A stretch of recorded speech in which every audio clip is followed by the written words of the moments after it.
Welcome back to Orange Hat Reviews, everyone. Hope you are all having a wonderful day.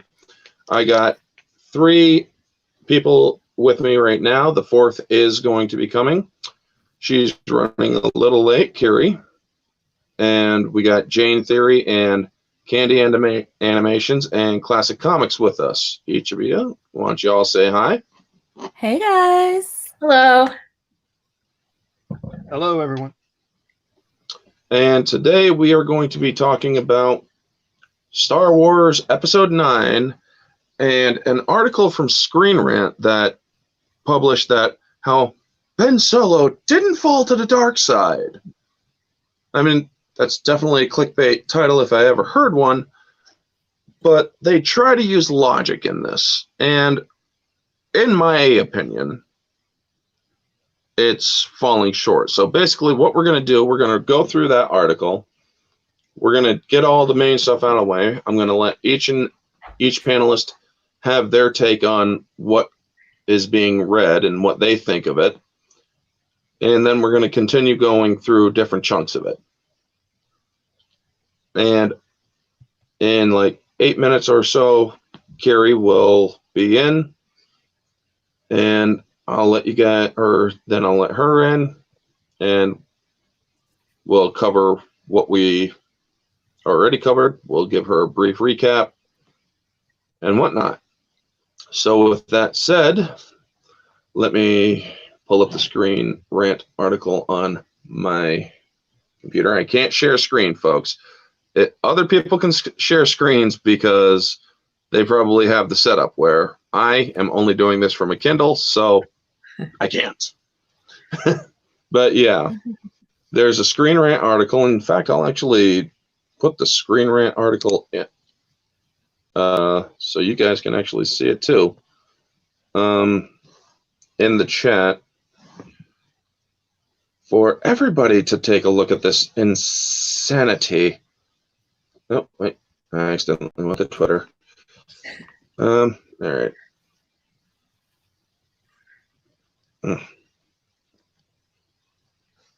Nay. Okay, and this is what we're going to be checking out. So far, we got 5 viewers. Say all hi to everybody. Thank you so much for joining. Now, let's get this show on the road. Okay, so from Screenrant, Star Wars proves Kylo Ren never, and they fully capitalized never, fell to the dark side.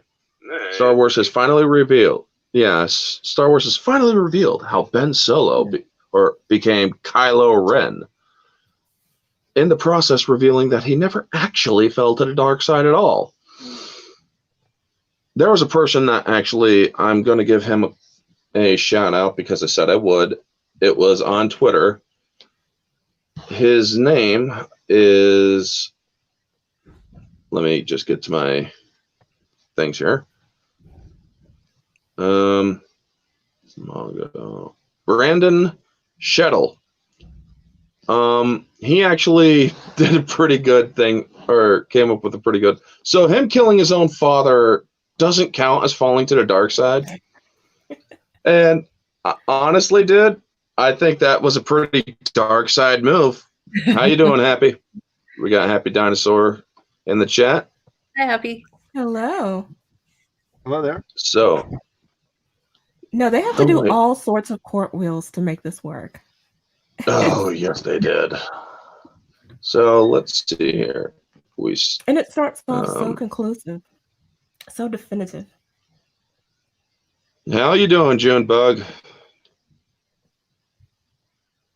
Nothing better than waking up from a good long nap. Yeah, and then hearing one of your favorite YouTubers destroy an article from Screenrant.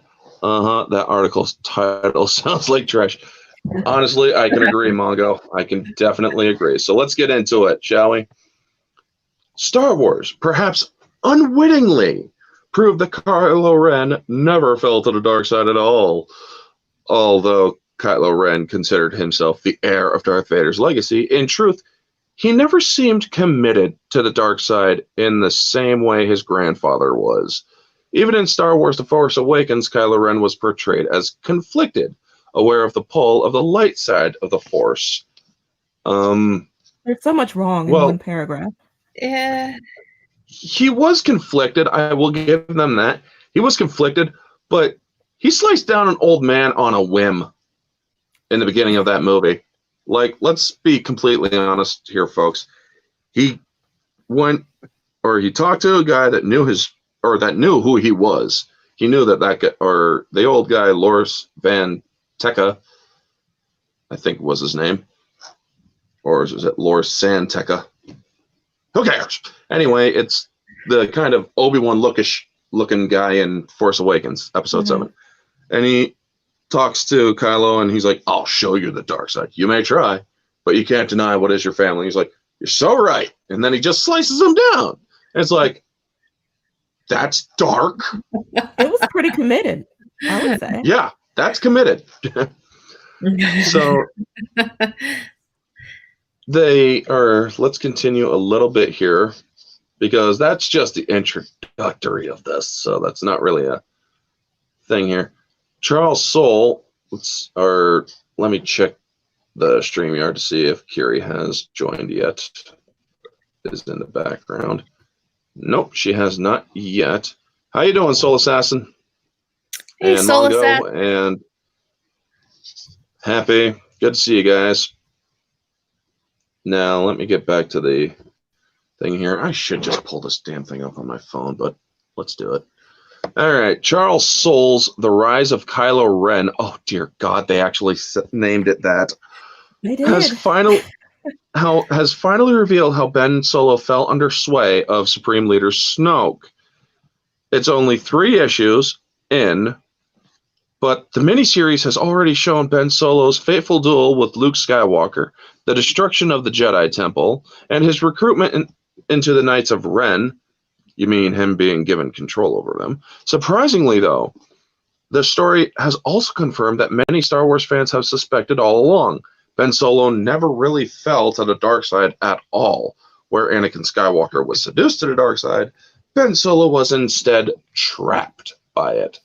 So, let's start off with that as to the panelists. Candy, what do you get, or what do you think of that? Well, do you think he was? I mean, they just didn't show a lot. I mean, they didn't give you a whole lot to go by to explain things. So they kind of just left you to your own devices to figure it out. It's all very contrived. It's as if they put this together after the trilogy to try to make it make sense. Which they do that a lot. That's like their thing. It's kind of like when you tell a lie, somebody tries to unravel it, so you tell more lies and more, and it's kind of like that. Yeah, you just got to basically keep the thing going. Classics? So, I mean, it very much feels like an article that's been written by one of these Raylo types to sort of try and make the relationship between Kylo and Rey make more sense and make it seem like he wasn't such a bad guy. Right. Right. You know, he was just a victim of circumstances. Yeah. I mean, my take on it is basically, it's like, did this guy pay attention to the movies? Did he really? Because if he did, he would have known, well, he killed the old guy. To be fair, he was conflicted. He killed his father. Yes, he did. He was conflicted. And Snoke, or even, hold on. I hope you are using ad block for Legend. I'm reading a Happy Dinosaur stingy here. Pop culture is lower quality. Well, I don't have ad block really on a Kindle. Otherwise, I would definitely use it. Because, God, I miss my laptop. That poor bastard broke on me. Anyway, But even Oh, how we got Carrie they're here. describing Anakin doesn't really make any sense either. Yeah. How you doing, Carrie? Hi guys. Hi, Carrie. Hey, So Sorry I'm late. Hello. it's okay. Basically, what we're doing is we're going over the article on Screenrant piece by piece, Yeah. and I'm going to let the panelists take their own take on each piece and whatnot. We just got done with the first bit, but basically they were describing how Kylo never fell to the dark side. He was trapped by it. And how Right, everything... I read that yesterday. Yeah, and it's like, you've gotta be kidding me. he was a victim So- in all of this. Always, Yeah, there's always a victim. And it's like, are you kidding me? Everything has a choice aspect in it. Yeah. But yep. So what do you think? Do you think that he made the conscious choice to turn to the dark side, or... Well, see that's the thing. I haven't seen the Ruse of Skyfaller because I just refuse. But I did watch a lot of the spoiler reviews, and I know I made the right choice. Indeed. I haven't read any of the crazy Chuck Wendig books or anything like that. You know, I won't either. so you know, and none of the new comics or anything like that. So if you don't, and that's the problem, that they're trying to make this whole world, you know, where you have to you know, be a part of all of these different media forms in order to get the whole story, as they say. Exactly. But Right. you know, like I live in Hong Kong. We have like one comic book shop in the entire city, you know, that sells Damn. Western comics. So like I have to go to what is it, Causeway Bay, which is like on the island. I live in Sai Kung, which is way out in the boonies for Hong Kong. In order to just buy a Western comic book, because they just don't sell them here. You know, there's one shop that imports all these things, and that's where you can buy them. I don't have that kind of time. You know? Yeah, I hear you there. And you know, just after the debacle with The Last Jedi, I had zero interest in reading anything by these nut jobs that are calling me. You know, I literally, my very first childhood memories from when I was like 3 years old were going to see Star Wars with my mom and my aunt. But I'm not a real fan because I don't like what they did here. Right. And they're calling me out and saying, like, I got this, you know, $5,000 Millennium Falcon model sitting behind me that I've been working on for 3 years. But I'm not a real fan. Nice. You know, Nice. and Wow. I just said, screw that. Oh yeah, you want to see it? It's a Yeah. view. Definitely gonna... Oh, that's cool. Oh, wow. Oh yeah, that is awesome. Let me try The to detail. And characters. it opens up. Yeah, move the camera around a little bit so I can get a better view. That is so cool. Wow. That is That is damn epic. detailed, man. Wow. Yeah. That is some That's epic nice. stuff right there. And try to- I've got all kinds of lights in it. I don't have the lights hooked up yet. But it's got all kinds of lights. It's got the landing lights. The ramp eventually will open. It's got a motor that it doesn't want to open right now. But yeah, Mhm. you know. But I'm not a real fan. No. You know, and anyways, back to that. I'm not about to read all this stuff, especially from somebody that point blank said that, you know, I'm a toxic man baby, which I still find hilarious. Yeah, Because everybody remembers that. yeah, you know, and even the them saying, you know, it's only the incels, the man babies in their mom's basement, blah blah blah. I don't know how many women I've talked to are disgusted with this shit, and even LGBT people like myself are disgusted with this shit, but we don't count because we don't fit the narrative. And I just said, you know what, fuck that. Sorry. I don't know. Hey, we're all adults here, and you can swear. All right, cool. This ain't a kid-friendly channel. Like, cool. But yeah, I was like, no, I'm not gonna spend my money on your crap for when you treat me a fan. Like I calculated one time, roughly, obviously, because I don't have all the receipts and everything, but between my parents and myself, over the past 40 years, I think I alone have contributed about $300,000 US to Lucasfilm. That's one person.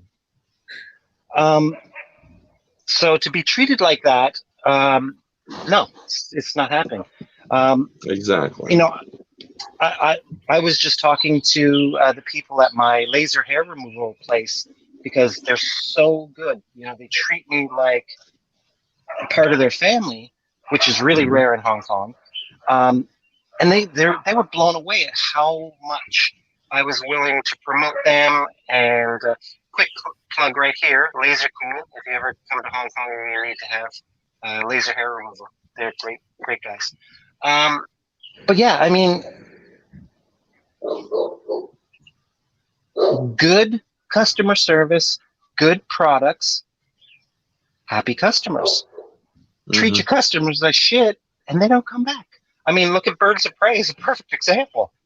I actually liked Suicide Squad because I don't know a lot of the DCU universe. I watched it as a casual viewer, and I had fun with it. But again, same with Captain Marvel. The marketing that they put into it, I said, no, I'm not spending my money on that. Exactly. And now it with also sucked as a film. What's that? I said it also sucked as a film. Yeah. Beyond marketing, it was still horrible. Yeah. Which one? Which one? Captain Marvel. Oh yeah. I mean, my channel's not monetized, so I can say this without getting demonetized. So yeah, suck it. So suck it, YouTube. When I saw that movie, this was before I actually got my channel started. When I saw the Captain Marvel movie, it's like I described it as basically my eyes got raped. Oh, that bad, huh? It was that bad because it's like not accurate. This is, I mean, if you like it, I have no problem. Like I said, different opinions are welcome. And I'm happy for anybody who does enjoy movies that I don't enjoy. I'm not going to tell them that they're wrong. I'm just going to say I disagree with your opinion, but I respect it. But I did not like how the marketing itself was bad. And when the people continue to say that, well, if you don't like it, you're a sexist, and it's like, and all A League of Their started... Own is one of my favorite freaking movies from childhood. All strong women. A League of Their Own, about the women's female baseball team. I remember that. That was a fun movie. Oh yeah, and I've actually met a woman. I've actually met one. Just one woman? Female. One? I met one of the professional women baseball players. Her name was Dolly Nemec. I was at the Hall of Fame in Cooperstown, New York, and at the time, the movie had just come out like a few years or a couple of years prior, and they still had the women's baseball Hall of Fame set up in the main Hall of Fame, and they even had a couple of the movie things that they had in the movie in there too. And I'm looking at the roster. I'm checking out to see if what's her name was in it, Gina Davis's character, Dottie Henson and whatnot. And she's like, and this woman just comes up. She's like, I'm all of like 9 years old, I think it was. She's like, would you like to meet a professional women's baseball player? And I'm like, yeah, I would. She points, or she goes down the list. She's like, that one right there. And I'm like, Dali Naim. She's like, Nemec. And I'm like, who's that? She's like, that's me. And I'm like, oh, wow. Even as a 9-year-old boy, it's like, holy crap, this is actually pretty cool, you know? But yeah. Yeah. And you know, really cool. The way they've painted every single time now that, you know, this is a new thing. It's not a new thing. I mean, you can go back to the hell, you can go back to the 20s and there were strong female characters in there. You know? But I mean, we always point out the very obvious ones from recent history. Ellen Ripley, Sarah Connor, Mm-hmm. Who else? Those are the only ones I can think of off the top of my head. But I mean, they weren't these, you know, perfect, you know, can't be defeated, nothing like that. Like, they got their asses kicked. They had flaws. Yes. They had flaws. You know, they were scared. They were worried. People didn't like them. You know, people were trying to cheat them, but they came out on top. Their character, and that was good storytelling. I mean, Alita is the most recent one. I loved that movie. I thought, wow, finally somebody did it right in recent year. Yep. And that was, you know, and that movie was perfectly balanced. It had all the representation of all the different people, but they didn't make it about all of that. Right. No, they kept it to the story. Exactly. Right. It was all about the story and just their struggle and their character building. Mm-hmm. You know, we don't need to be beat over the head, and they just don't seem to get it. That's why I've seen the trailers for the new Disney Mulan, the live action, and I think they're actually starting to get a clue because it looks pretty decent. Well, you know, and the new Ghostbusters Afterlife looks like they're getting a clue. Like, that looks great. Because these people need to realize that we, the moviegoers, the fans, are their employers. If we don't go, they don't get paid. You know, Very and Solo was a perfect example. After The Last Jedi, the backlash that they put out on the fans, people just didn't go to see Solo. I ended up seeing it for free at a hotel in Macau, and I was like, yeah, I'm glad I didn't pay for this. But it wasn't like a horrible movie. It wasn't Han Solo, but it wasn't horrible. Yeah. But then they sit in the corner and cry and pout after the fact, just like they're doing now with Birds of Prey. Well, they seem, you know, it's like, oh, you're so horrible for not doing us into watching these things.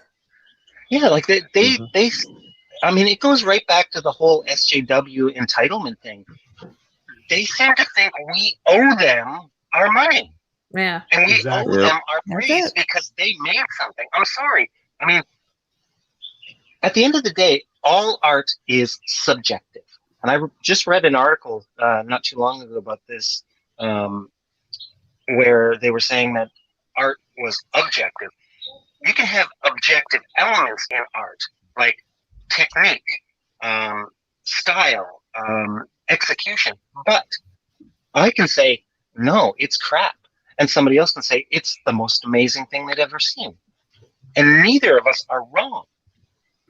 But these people are saying, if you don't agree with me, you are wrong. You are a bad person. You are toxic. Yeah. And we're going to cancel you. And that's the problem now is the studios are doing this. Like, I can't imagine how, you know, I owned a business back in Canada, and I would never treat my customers like that, even though I knew most of the time they had no clue what they were talking about, and they were dead wrong. I wouldn't treat them like that and call them an idiot. Because why? They'd walk out the door. Exactly. I mean, even the whole Ryan Johnson man baby thing, that wasn't the only thing Ryan Johnson said, and a lot of people don't or forget this. Ryan Johnson, when he was asked about when he got grilled about the specifics in the throne room fight about the disappearing knife, a lot of people asked him about it, and he's like, "Well, you know what? You could criticize my dick," and it's like, did you just seriously tell people to suck your dick on Twitter? I mean, God. I'm sorry. If I was in charge of Lucasfilm, I would have said, "Hey, you're fired. Get Ryan Johnson in here. Ryan, you're fired. Yeah, no you're kidding. not getting your Star Wars trilogy. You're not going to work here again. And you know what? You're not working for Disney again." I'll call Bob Iger right up and I'll tell him flat out. This dude just literally told Star Wars fans, the people we're trying to keep, to suck his dick. You're done, bud.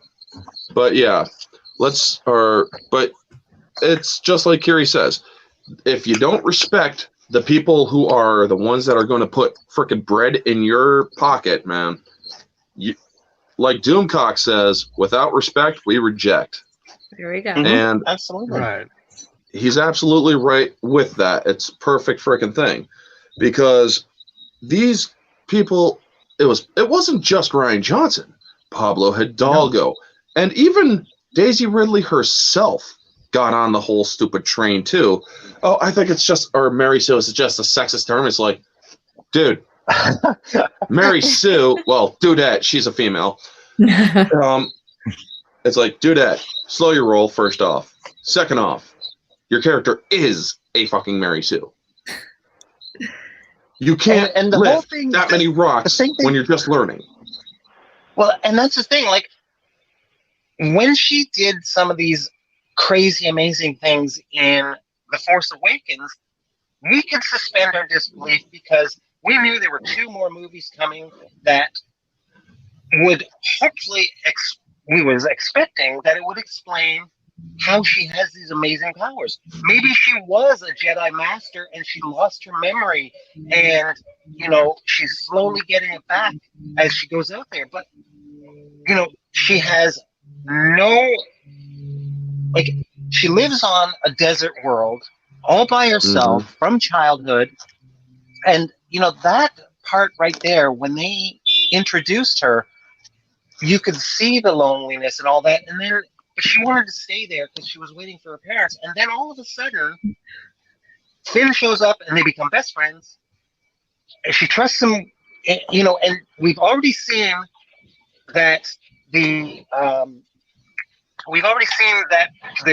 world that she's on is hostile and nobody likes anybody, nobody trusts anybody, but this stranger from another world comes in and she trusts him after hitting him in the face with a stick just because some robot that she meets, the day before. She's a complete loner. She's a scavenger. She fights for every scrap of food. And then all of a sudden, she just willingly trusting some stranger with her life, hops in a spaceship, which again, how the hell does she know how to fly this thing? But exactly. She doesn't just fly it. She doesn't just fly it. She flies it better than the guy who built the damn thing. Right. Yeah. I mean, yeah, to be honest, he did yes, Solo was a very good pilot, but man, to be honest, but she actually did some pretty damn good piloting. I will give her that. But she's never been off the planet since she was like 8 years old. And she's like, how the hell? Fans filled in the gaps, though. Fans filled in the gaps between that film and The Last Jedi, only to have all of it subverted and thrown into the trash. Exactly. And substituted with something that makes no sense whatsoever. So yeah, we gave them the benefit of a doubt, and then they did nothing with it. Yeah, let my kids go ahead. Try out driving and just see if they can just automatically know how. Oh no! You need to give your kids a Formula One car and put them in the Grand Prix because they'll be fine. Yeah, They'll be I'm fine with it. going at 600 kilometers an hour. There No we go. problem. I'm sure they'll be great at it. Yeah, first try. Yeah, do the whole John Wayne teaches the kid how to swim. You never knew to swim. Nope. Throws him in the river. Now you do. Not exactly. Well, why don't you go get him? I don't know how to swim. He looks right at the woman. She just backs up, starts running. It's like, yeah, you better run. He would have thrown your ass in there too. But let's get back to the article. Let me go back to the article for a sec and get the second part going. Alrighty, here. So we talked about the first part, which was how they just talked about Charles Soule's Rise of Kylo Ren. I'm going to give a brief recap for those who are just joining. Basically, Screenrant is saying that Kylo Ren didn't fall to the dark side. He was trapped by it, by Palpatine. And Charles Soule is doing a mini-series called The Rise of Kylo Ren. Finally reveals how Ben Solo fell under sway of the Supreme Leader Snoke. It's only 3 issues in, but the miniseries has already shown Ben Solo's fateful duel with Luke Skywalker, the destruction of the Jedi Temple, and his recruitment into the Knights of Ren. Surprisingly, though, the story has also confirmed what many Star Wars fans have suspected all along. Ben Solo never fell to the dark side at all. Where Anakin Skywalker was seduced, Ben Solo was instead trapped by it. Now we're going to get into the second part here. Anakin Skywalker is a tragic figure with his own character flaws, leading him to choose the dark side every step of the way. Episode 1 touches upon his fear. Anger swells in his heart in episode 2, and by the end of episode 3, Revenge of the Sith, he has chosen the way of hate. The pattern is exactly the one predicted by Jedi Master Yoda. Fear leads to anger, anger to hate, and ultimately Anakin himself and the entire galaxy suffer because of his hatred. But there's no such descent for Ben Solo, no moment of choice where he embraces the dark side. Rather, every step of the way, the decisions were made for him. And I just want to interject with that. We saw the fall of Anakin Skywalker. We saw him rise up as a Jedi, despite Master Yoda's misgivings. We saw that. We saw him become a Jedi Knight, Jedi Master through the Clone Wars animated series. He takes on Ahsoka Tano. There's another strong female character that was awesome. We saw that, and then we saw his descent. We saw him be seduced by the dark side. With Kylo Ren, he was just an emo kid in a Halloween mask from day one. And that's the problem. All the way through the movies. And then now, Anakin had a purpose. They're saying, retrospectively, they're just saying, oh, well, this is why. And they're doing it in what, a comic book? Mm-hmm. Because none of the questions were ever answered. I mean, even in the original trilogy, we saw Luke's arc. We saw him rise up, get seduced and almost fall, but then come out on top and save Darth Vader and redeem him. We saw all of that on screen. You didn't need to go to reference other source material to find out, to make sense of the story. That was all just extra. That was added bonus. Right. All the information you needed was in those movies. And it's important to note, too, that Anakin had a very specific purpose in his decision making. He was trying to save Padme's life. That was the entire point. That's what the sacrifice of himself was for. Right. Here, why would Ben choose this? Because he wanted to follow in the footsteps of Darth Vader? He would have known his grandfather's story. He would have known that he turned back to the good side, to the light. Which makes absolutely no sense. And the way Luke and Leia and Han would have told the story was that, Ben's grandfather was a bad person and then became good. They would focus on the good part rather than the bad. They wouldn't say, "Oh, he was this horrible person and he was really cool because he wore this black mask and blah blah blah blah." You know, they wouldn't have cared. I mean, obviously, we know Han Solo was a deadbeat dad because he left his wife and child. But you know, parents wouldn't talk to their kids and teach them about their evil grandfather. Like, I could even imagine if Adolf Hitler had kids, they wouldn't be telling their children what a horrible person their granddaddy Adolf was. They would be talking about the good things because that was their parent and the kid's grandparent. They would never tell them they were horrible, or they would just hide the fact of all the bad things. I would, though. So, well, you know what I mean, though. But so you would at least put it in context and explain this was what he did. This is why he made a mistake. He learned. Yeah, I would be like, don't be like this person. Don't be like him. So why he was so obsessed with being like Darth Vader rather than Anakin Skywalker, the Jedi Knight, when he was being trained by Luke from practically birth, it just doesn't make any sense whatsoever. He was trained. And this article actually, sorry. This article will actually give a reason of why he turns to the dark side. Well, we're gonna get a little bit further into it, because it's like the reasons they give. They say that it was because Palpatine does say in episode 9, I have been every voice you have ever heard inside your head. And basically that is one of the things. It's like they explain in this miniseries, Palpatine's been talking with Kylo or Ben since childhood. He's been a voice whispering in his ear, so to speak. How you doing, drunk 3PO? And he's here for Jane Theory. Yay! Kamen Rider, how you doing? Oh, that wasn't Kamen Rider. There's Kamen Rider. There we go. Hey guys, what's up? Just got up seeing Sonic movie. Good. Hope you enjoyed it.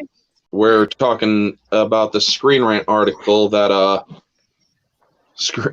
says Kylo never felt in a dark side. But yeah, let's get on to this next part. Palpatine seems to have had no conscious awareness of Anakin Skywalker, the Chosen One, until he was brought from Tatooine by Qui-Gon Jinn. In contrast, he appears to have been interested in Ben Solo since before the boy was born. Well, there's a problem with that. He was dead. He didn't. Exactly. Yeah, exactly. He was dead. I was going to point out, he was dead. Yeah. So and how did Chuck he Wendick, know? yeah. And he was never supposed to exist. I cannot continue in this universe in which we pretend that Palpatine was ever supposed to come back. He wasn't. This is all nonsense. It's all contrived to fit him into this narrative. See, I remember reading some of the legends where he did have his own personal clone army of blank clones that he would transfer his body to or his mind to. So that particular part was not too far-fetched, but he had this pre-planned and the story made room for it. Whereas now, that's all been decanonized. So the whole thing about the clones that Palpatine was doing isn't canon. But now all of a sudden he has clones or something. I didn't even know what he did that how he didn't expect. You can't make it make sense. No, I can't. All right. Classic. He had no idea that he was going to die. Mm-hmm. Yeah, exactly. Soul Assassin just said he was dead long before Kylo was even a thought. I mean, Han and Leia hadn't even gotten together when he died. Exactly. Yep. I mean, they had just decided to get together, really. But yeah, let's. Because JJ said so. That's the only reason. Now, this is the only reason for all of this nonsense. Chuck Wendig's novel. Mm-hmm. All right. It says in Chuck Wendig's novel Aftermath, Empire's End, there's a scene in which Leia uses the Force to sense the child inside her womb and momentarily becomes aware of a terrifying and malevolent presence watching over her. It only lasted for a heartbeat and was soon forgotten, but it's now safe to assume Leia was fleetingly aware of Palpatine himself. The rise of Kylo Ren reveals the Emperor's presence haunted Ben Solo throughout his childhood and into his teenage years, a constant darkness whispering into his ear. That accords perfectly with Palpatine's own words to Kylo Ren in Star Wars Rise of Skywalker, where he said he had been every voice inside or you have ever heard inside your head. Presumably, Palpatine hid his presence from Luke Skywalker in the same way he concealed his inner darkness from Master Yoda and the Jedi Council all those years on Coruscant. Now, that's the thing. Palpatine was very good at concealing his Force presence, but that does not mean that once a person is aware of your Force presence and is aware of your and knows exactly who you are through the Force. Once you are outed like that through the Force, if anybody feels that presence at all, they will know exactly who it is. Right. Now, exactly. Like it's like a dog knows you by your scent. Right. The Force would be like that. As soon as before he rose to power and became Emperor, nobody knew who this representative from Naboo was. So he was able to hide that malevolent dark side Force because nobody knew before that, but everybody knew after that. So every Force sensitive being in the galaxy would be able to tell who this person was. Exactly. And one of the things is Palpatine, like we all said, he was dead. You can't, and the reason they give in Rise of Skywalker, for those who don't know, the dark side of the Force is a pathway to many possibilities, some considered unnatural. That same bullshit from Episode 3. I mean, but Episode 3, it made sense. Here, it's like, so you're saying that the dark side of the Force can assist you after you're dead in reconstituting your body at the atomic level. Yeah, like, I mean, what the hell was he doing for the past 30 years? Whispering. Well, apparently he was building up some final order. If I were this supreme, all-powerful, evil being that just got thrown down a endless shaft into the Death Star, which blew up into teeny tiny pieces, we can address that too, how this giant chunk happened to land on there. Yeah. It's not like it was it's not like it was a like a boom and pieces flying everywhere. No. This thing disintegrated. It turned into stardust. Exactly. We saw that. You could see it from Endor. There were no big ass chunks. Yeah, little chunks were probably like the size of a freaking Winnebago or something, but there was no humongous chunks like that. Let's talk about physics here. That thing of that size, what you see in the trailers, that giant chunk of the Death Star landing on Endor, it would have burned up, and if it didn't, it would have left a giant crater and disintegrated on the surface. It would not be intact. It just wouldn't. Oh, yeah. And anything smaller would burn up into fireballs upon entering the atmosphere. There's no possible way, unless you completely disregard everything the human race knows about physics, for any of that to be on Endor. It just can't. And here's a wonderful thing that a lot of people. It's magic. Yeah, I know here's I know it's a space fantasy, and they have this form of magic and everything. But come on, it fell from space. Mm-hmm. It wasn't like the Star Destroyers that were in the atmosphere on Jakku and crashed.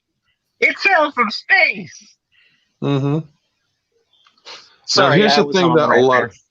It's okay. Here's the thing that a lot of people don't remember from episode 6. Only if you are truly eagle-eyed, you will notice this. The Emperor's throne room is part of a spire. Mm-hmm. Yeah, it's meaning at the top of the it big was like tower. Right. exactly on the Death Star, and it was like a spire that was the same as the council chamber to the Jedi Temple on Coruscant. Mm-hmm. He basically did it to kind of do a little at the Jedi, and it's like, dude, okay, so this big ass chunk. Yeah, this big ass chunk is on this planet that's not Endor. Actually, they clarified that it was it was a sister moon. It was a sister moon, an ocean moon of something else. That ends up with the last letters it was OR. The forest moon. Yeah, it was the forest moon of Endor. There's an ocean moon and a forest moon. I wonder if there's a fire moon. But anyway, I'm still having a hard time. I can actually visualize how Palpatine is riding this big ass thing, or as it's crashing into, it's like he's riding it like a freaking surfboard, like, yeah, I survived, bitches. And it's like, no, you really didn't. But it just doesn't make sense. A million miles into the core of the Death Star, which blew up, and then the whole Death Star blew up, and this teeny tiny spire, on the grand scale of things, somehow managed to land intact on the planet. Doesn't make sense. And even if he was supposed to be a clone, why would you clone yourself in that state? Exactly.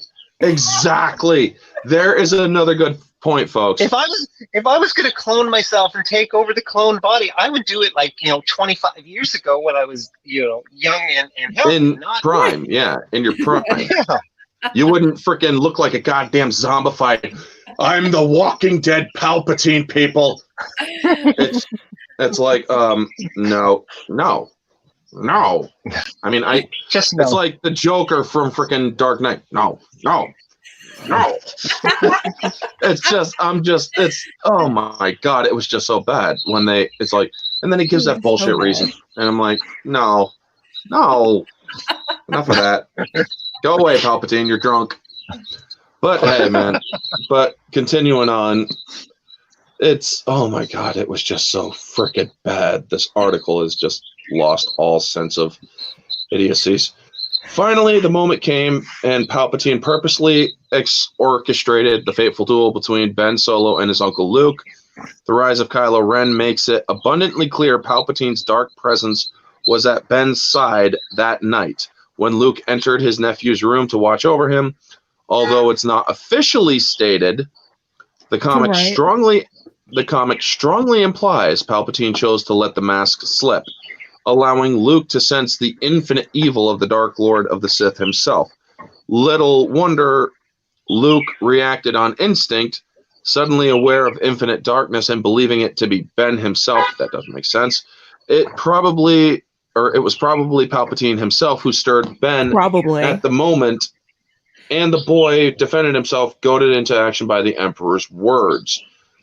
And now that on its own, that on its own, okay, I could buy the infinite darkness and Luke thinking it's Ben, but he stopped himself. And the whole thing, all of these points, never is there a point where Palpatine forces Ben to do bad stuff. Ever. Right. It's always his choice to follow these voices in his head. Follow these, instructions.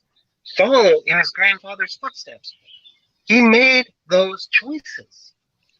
Nobody ever, got into his head and forced him to do this.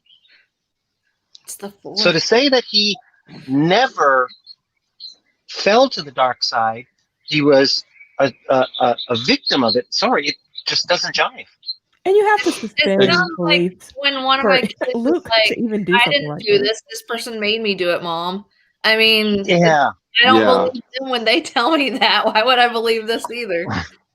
exactly. It's like, oh, if they told you to jump off a bridge, would you do it? Yes, I would. No. And yes, I would. Yeah. But I get what you're saying. But yes, I Yeah. would. You were saying You know, something, like- Jane? No, I was just saying you have to suspend belief to even get to this point, because nothing about that describes Luke, his character, his instincts, or anything else. It never would have happened. It's just insane. And I mean, beyond that, it's all goes- guesswork too. You know, they go from that definitive language to, well, it probably was Palpatine who stirred Ben. You know, Exactly. it's likely that this would have happened. No. Now And you're it- just and it reading goes it. back It to- already doesn't make sense. It goes back to the throne room scene in Return of the Jedi, or even before that. Actually, Luke could sense the good in Vader, and he Exactly. latched onto that. And this was a man who killed millions of people Yeah. prior to that point in the movie. Millions, not a few Mhm. hundred, not a few thousand. He was instrumental in the destruction of Alderaan, an entire civilization. But Luke saw that little glimmer of light in him and, latched onto that. But this small, sudden flash, even if it's the ultimate evil, which Darth Vader was, his entire existence that Luke knew him, that tiny little sliver of evil, and he's going to kill his nephew for it. I don't buy it. Yeah. Before he even Not at did all. anything. Like, Yeah, exactly. he hadn't Exactly. even done anything yet. His I mean, it's instinct just would like have that been to freaking protect him. meme. Yeah, it's just like that little meme that they had, or back in Empire Strikes Back. There's good in him. I can turn it back to the light. This little this little bitch is having bad memories. Time to die, or bad dreams. Time to die. It's like, no, that's not Luke.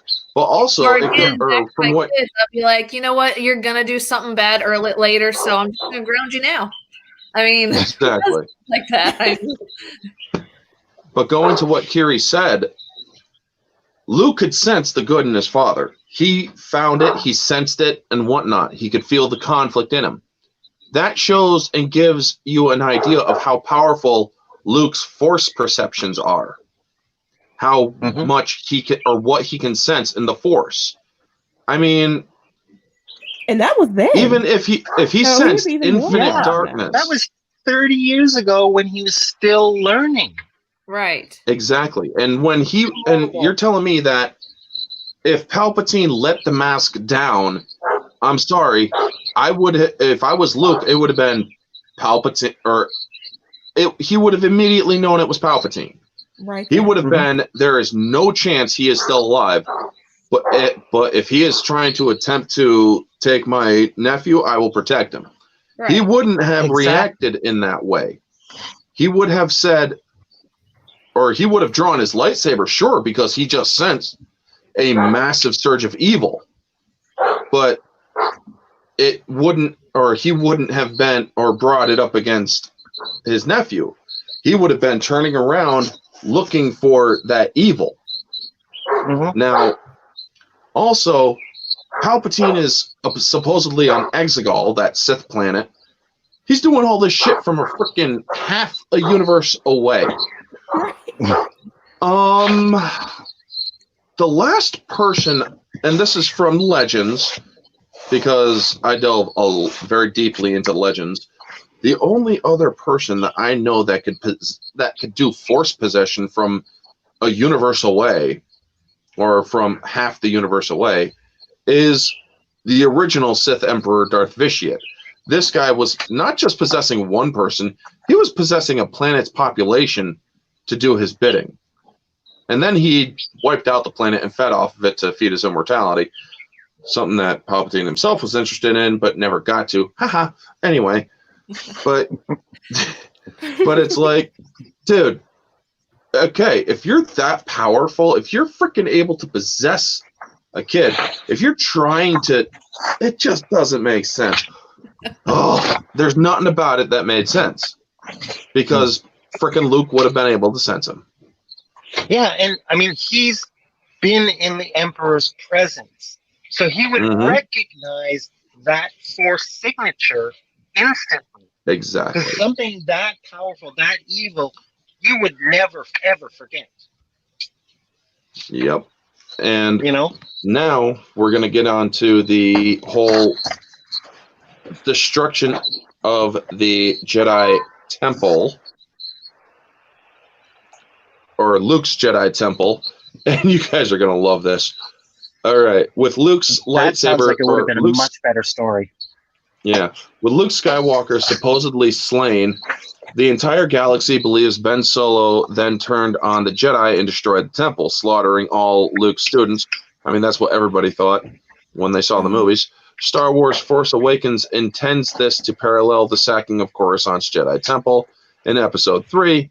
There, Darth Sidious tested Anakin's loyalty to the dark side by having him participate in Order 66, sending his Sith apprentice to the temple to slaughter the younglings personally. That is incorrect, and I will get into that after I'm done reading the rest of this. It was a horrific indication of Anakin's descent into the dark side, and he embraced it wholeheartedly. That is Also incorrect. incorrect. Anakin's actions at the Jedi Temple were essentially to the point of no return, and Obi-Wan gave up on any possibility of redeeming him after he watched the footage. Also incorrect. In contrast, though, Ben Solo was no participant in the destruction of the Jedi Temple. The Rise of Kylo Ren reveals Luke Skywalker's Jedi Temple was destroyed by Palpatine. The Emperor didn't want to act openly, fearful Luke would be too powerful for him to defeat. But with Luke down, Palpatine unleashed a terrible force storm upon the Jedi Temple, killing everyone there. Ben was nothing more than an observer. She's more victimizing. Watching in horror as almost everyone he grew up with was slaughtered. He took the blame for what happened, where 3 Jedi who had been off-world arrived found him standing there, grief-stricken, because he believed he'd just slain his own uncle and was unable to explain the atrocity he'd just witnessed. Are you fucking so much wrong? I gotta jump in here. Why would you take the blame for all of that? Because of a misunderstanding. Any rational person would say, no, it wasn't me. This is what I saw. Blah blah blah. And in a world with all these, space wizards and the Force and the rise of the Jedi Order again, these off-world Jedi would have sensed that spike in evil. They would have seen it. So they would have known something was up. And then he just, I just take the blame. I take the blame. So I'm going to be bad. I did it. No. I'm dark. I'm evil. I'm freaking grandson to Darth Vader. It's like, yeah, it's like, man, you ain't nothing but an emo bitch. So sit down. I'm going to be bad. Everybody says I'm bad, so I'll just be the evil guy now. Nobody else. Like, I mean, Palpatine. But the thing is, Palpatine unleashing a Force storm. There's just one problem with the whole Force storm thing. Yes, you can use it as a ritual. That's explained in the Darth Bane book. I don't know if you've gotten that far, so sorry if I spoiled that. Because Candy's actually anyway, so I'll have to just get over it. Yeah, she's actually reading the Darth Bane series, and I am so proud of her. Yeah, you're on the first book, but on the first book. Believe me, you'll like it. You'll like it. But anyway, using a Force storm, for those who knew the lore, you can use a ritual to do it. Yes, but what people don't realize in Episode 9, and I. Do not take my words as defending that movie. God, no. I am not defending that movie at all. But what he was actually using in the movie when he was attacking the fleet with the Force lightning, that wasn't Force lightning. That was a Force storm. Oh. And he was actually using it to its fullest effect in a very precise way to only attack the rebellion or the resistance fleet, which was pretty damn impressive. I will say that. I admit that part was impressive. That was the only good thing about that movie. I actually liked Palpatine when he was fully revived, not looking like some reject from The Walking Dead, and was fully restored and whatnot. He looked boss in that moment. It's like, yeah, arms up, boom, and it's you actually felt, they gave that little silent beat for like 1 second, and then unleashes it.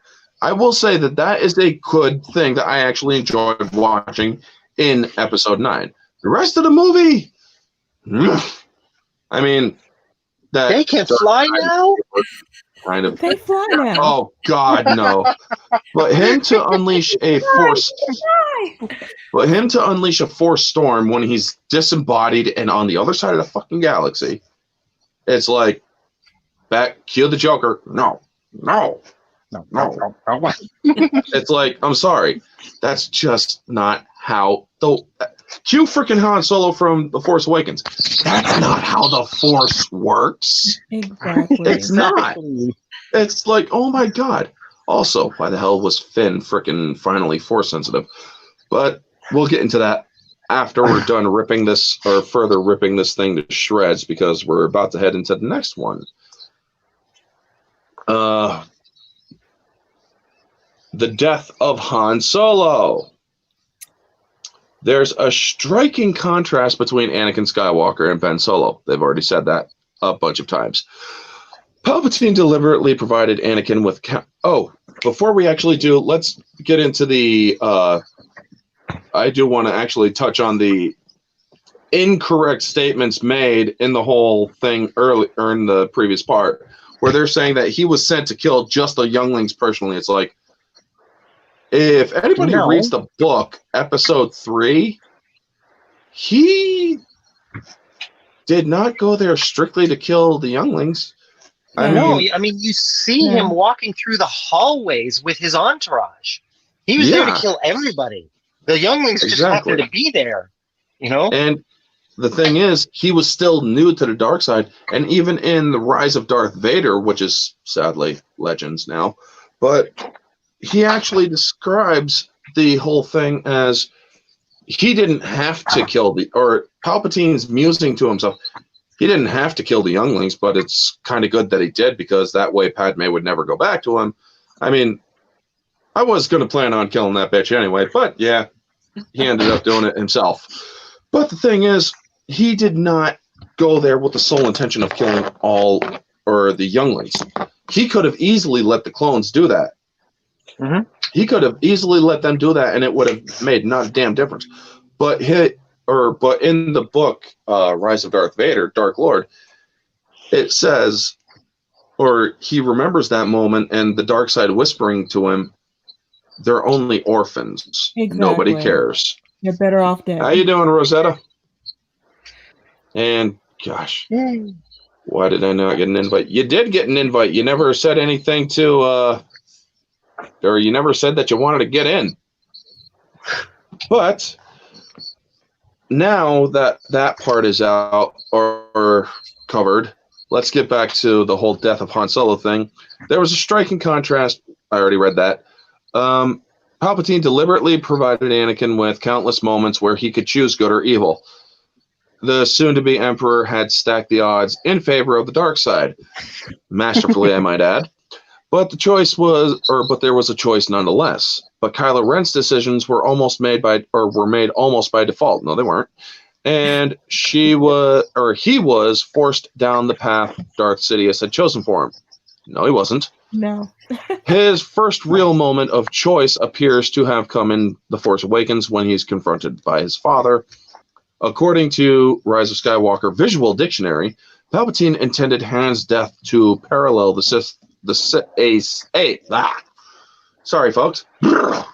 Okay, reset. Back to normal. To parallel a Sith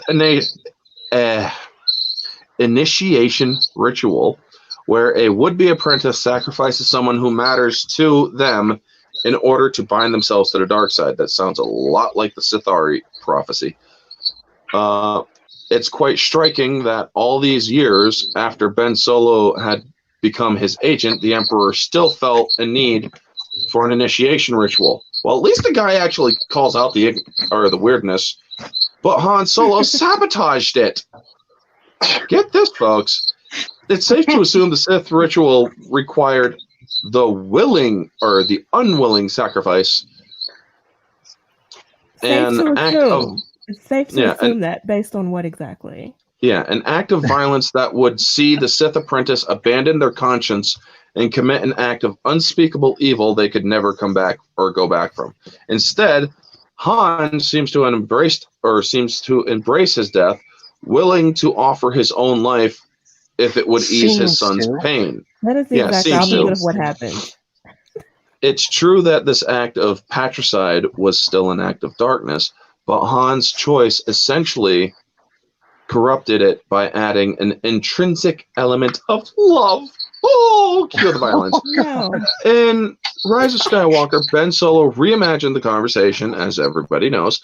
He played a key part in his finally stepping out of the darkness and into the light. Emperor's initiation ritual had completely backfired. There's a sense then in which Han Solo was ultimately Palpatine's undoing. Well, that does kind of parallel the Palpatine resurrection. Oh, crap. Am I losing everybody? No, I'm okay, just walking good. downstairs. Okay, yeah, I thought everything went silent for a moment. So, but anyway, they said, hold on, Rosetta, I'll bring you in a second. She won't leave me alone until I do.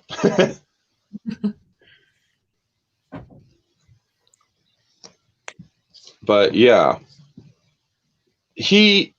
Palpatine and Han Solo actually kills Palpatine in the EU, or rather a clone of him. And I'm like, okay, finally wow, okay, Han Solo, badass. There you go, Rosetta. It's in the chat. But the thing is, this whole Sith ritual thing it kind of makes sense in a way, but there's still a lot to be explained here. I mean, folks, if you're saying the Sithari thing with no, wait, there she is. Holy shit, that was quick. How many times have you nagged me for a link when I was streaming? Oh, I know, but anyway. I let you in. Hey, Rosetta. Hello. Hey. hello. Darlings. I don't know if I know this. No, you don't. This know is me. Candy. She's new That's to it all. if you just take the stupid banner down for every so often. Yes, true. Quit nagging. That's my skill. There we go. There. And lovely to meet you. Nice to meet you too. But yeah, going back to the thing here. Let me go back to comments. There we go. Han Solo screwing up everything for Palpatine. It's like, well, Leia did the same, or people can say, well, Leia did the same thing in Episode 9, and Palpatine actually acknowledges that. But it's like, did she though? Did she really? I mean, let's go Matrix here, folks. Everything begins with choice, and they're saying that Ben Solo's choices were made for him. It's like, he ain't a goddamn toddler. I am so sick and tired of we're this. We're supposed to ignore every choice he made up until then? Well, this is the way Exactly. these people think, is they think that everybody who does bad in this world, it's because you can't help it. You were treated badly. Unless you're a rich white guy and you're not somebody they think is man candy. In that case, you're evil. That's a good point. I mean, the thing is, it's like, okay, so you're telling me he didn't choose to turn his lightsaber and I mean, you can see in the freaking Episode 7 movie, he goes, like, jams that sucker right in there. Get in that chest of his. with his lightsaber. He puts it into his freaking father, and then he actually takes another step forward and really jams that sucker in there. It's like, and Han did not see that's it coming. cold-blooded murder. He did not consent to that. Dark side like forced him into it, like it's an all-powerful dark side, and you can't resist it. These are the people who don't believe that there's free will, that everything's fated. And I'm sorry, that is, if there's no such thing as free will, there's no point in punishing any criminal ever.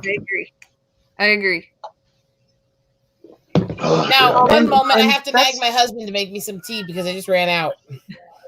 All right, go beg your husband to make you some tea. Palpatine dying at the end of Return of the Jedi. No questions asked. I hate Disney. You're right, Raging Rhino, and I agree with you, man. Let's show that. Yeah. Anywho, but yeah, what he says is basically true. I mean, but going back to it all, or Palpatine, or Solo giving into his death, I mean, he didn't look like he was consenting to that. No. Like Jane said. I was going to say that. He It's thought like, his son would turn. he was like, I mean, that was literally the look. He's like, shit. What the fuck? You just killed me. I still love you, boy. Yeah, and that's And then what I just thought when I saw that exit scene. stage It was left. like, I saw it as he thought he could bring Kylo back to the light side himself, and then the lightsaber goes on, and he gets stabbed, and he's shocked and surprised that his kid did this. Not he went, oh, okay, now here, take my life, it'll make you feel better. No. Yeah. By the way, I have to comment to that question that just showed up in chat. There's no way to make them happy unless you fully give in to abusive, psychotic, toxic relationships and just completely remake the movie so they get their ending where the mass murderer has a happily ever after. That's it. That's all. They're horrible people who need mental help. Episode 9 was, they definitely did something to try to please the Reylos, but they also ended up pissing them off. They poorly did it. It backfired, there was indeed. no foundation for any type of relationship between these two. The kiss made Exactly. no context. They had not built up any relationship. It went from I hate you to what? Let's make out. Because of gaslighting and torture and mass murder. Come on, what's not sexy about that? I mean, here's the thing, folks. The whole Reylo thing, it should never have happened. And here's why. We're going to actually touch on this because if you read the novel to episode 7,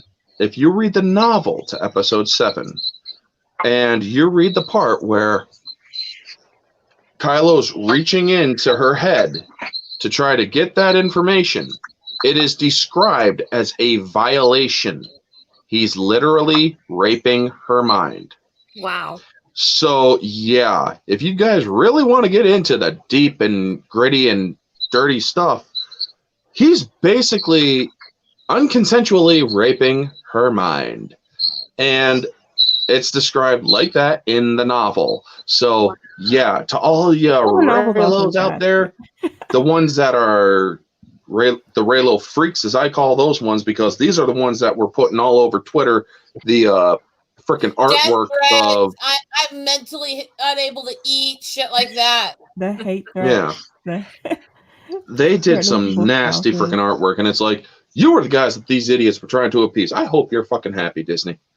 But, oh, God, man. Even though Harrison Ford didn't want to do any more Star Wars, you didn't need to kill him off. Well, yeah, true, you didn't. But there was so much they didn't need to do, though. I mean, the entire thing was a retcon from beginning to end. Even if they wanted to kill him off, it was so easy that they could have simply given him a hero's ending, not had him die like a little bitch deadbeat dad.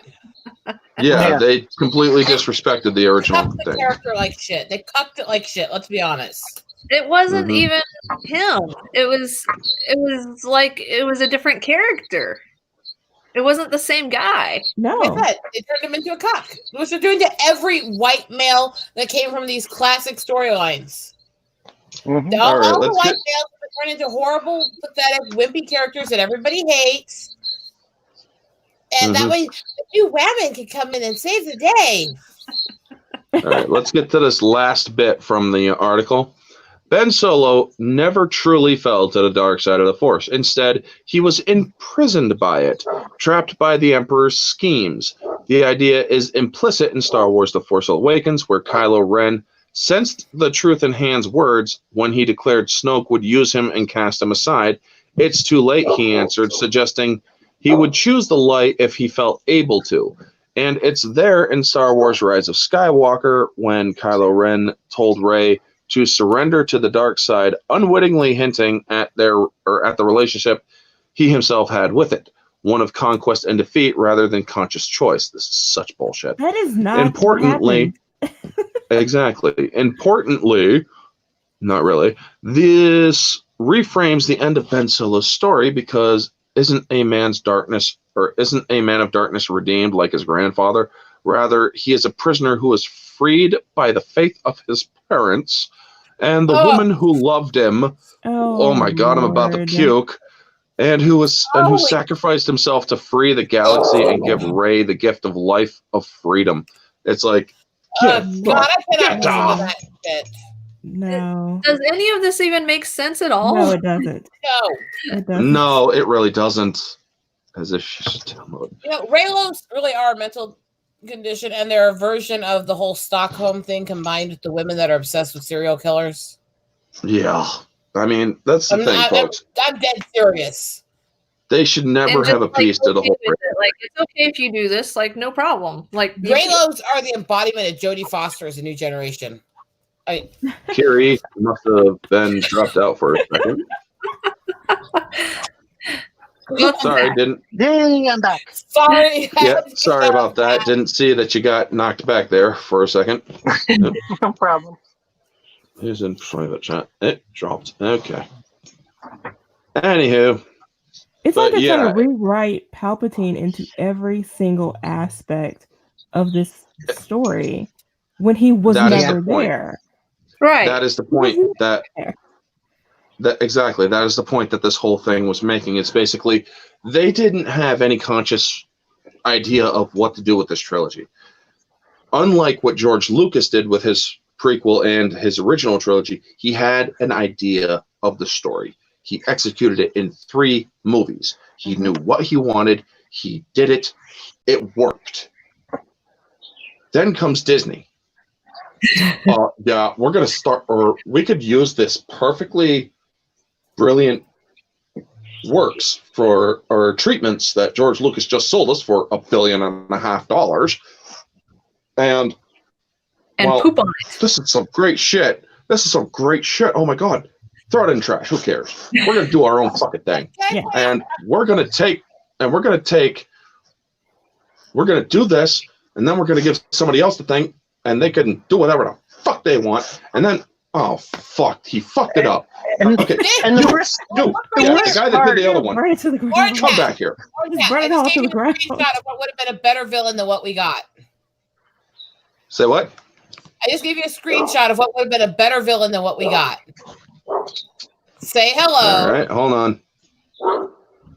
To Palpatine. Yep. Screen share thingy here. And then he turns off too fast. Sorry, I double tapped.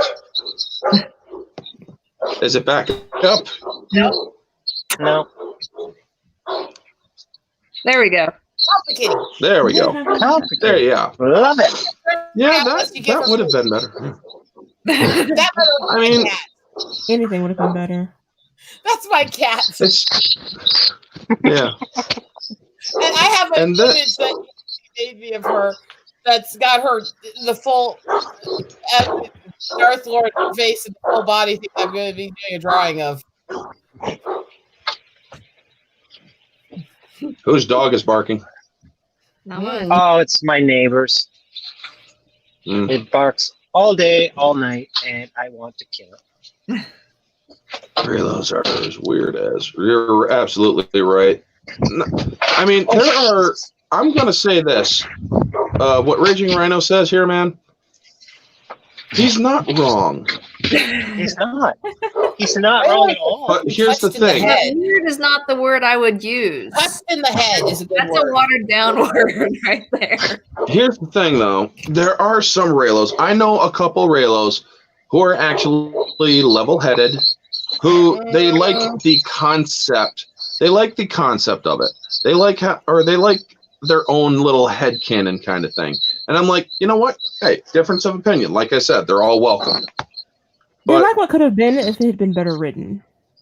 Exactly. That's the kind of because I did get into a Twitter battle with a couple of people. I think it would have been possible because they screwed up Ben as well.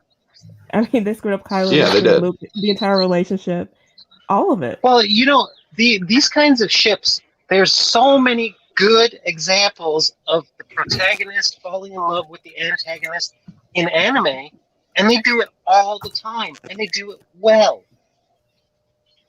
This is just sick. And it doesn't help that you have Exactly. 3 different films with 3 entirely different perspectives on everything. Everything is so contradictory. Exactly. It does no line. There was never a plan. So it's not going to make sense. None of it. Ryan Johnson didn't even see what was coming before when he started writing. He had no idea what was happening. And then because of what he did, Colin Trevorrow's treatment for episode 9 could not happen. So he left.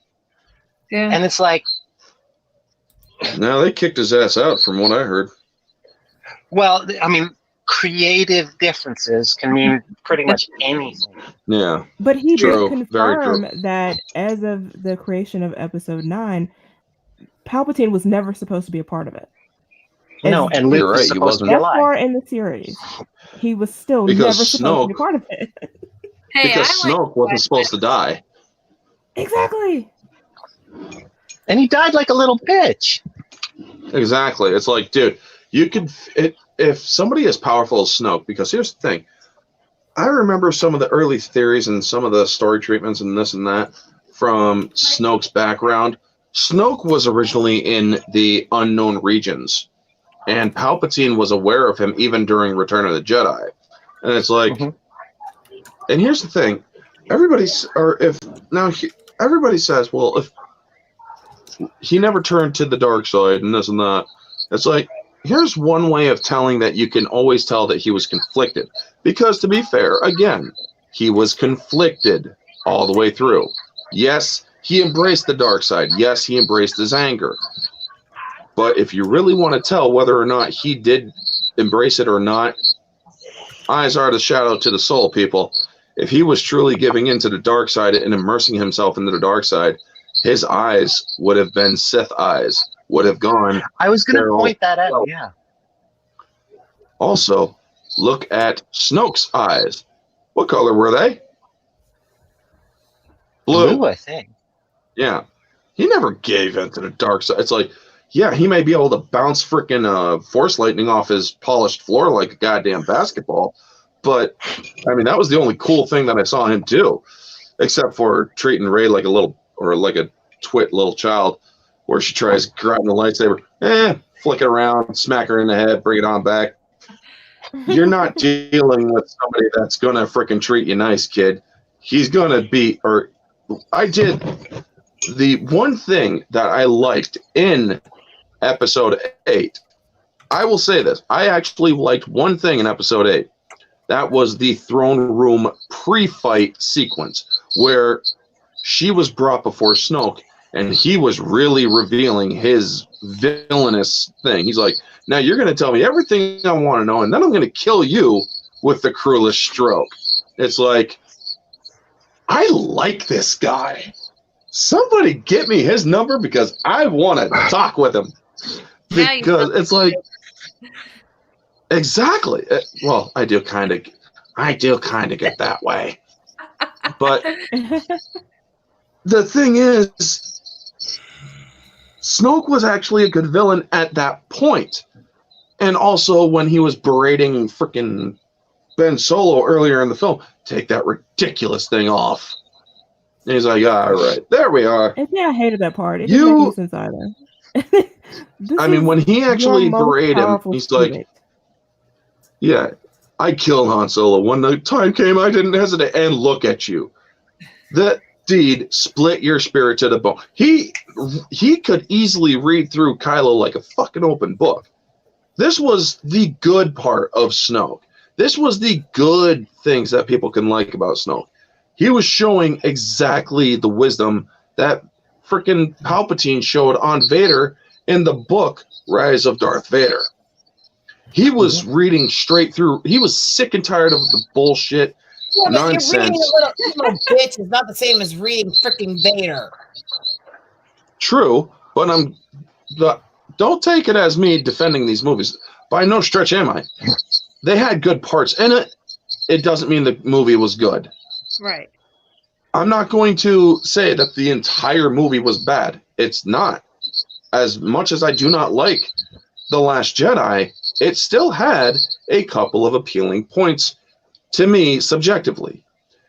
Well, going back to The Last Jedi, the death scene prior to Leia Poppins, when I saw that in the theater, I was like, because at the beginning of the movie it says in loving memory of Carrie Fisher.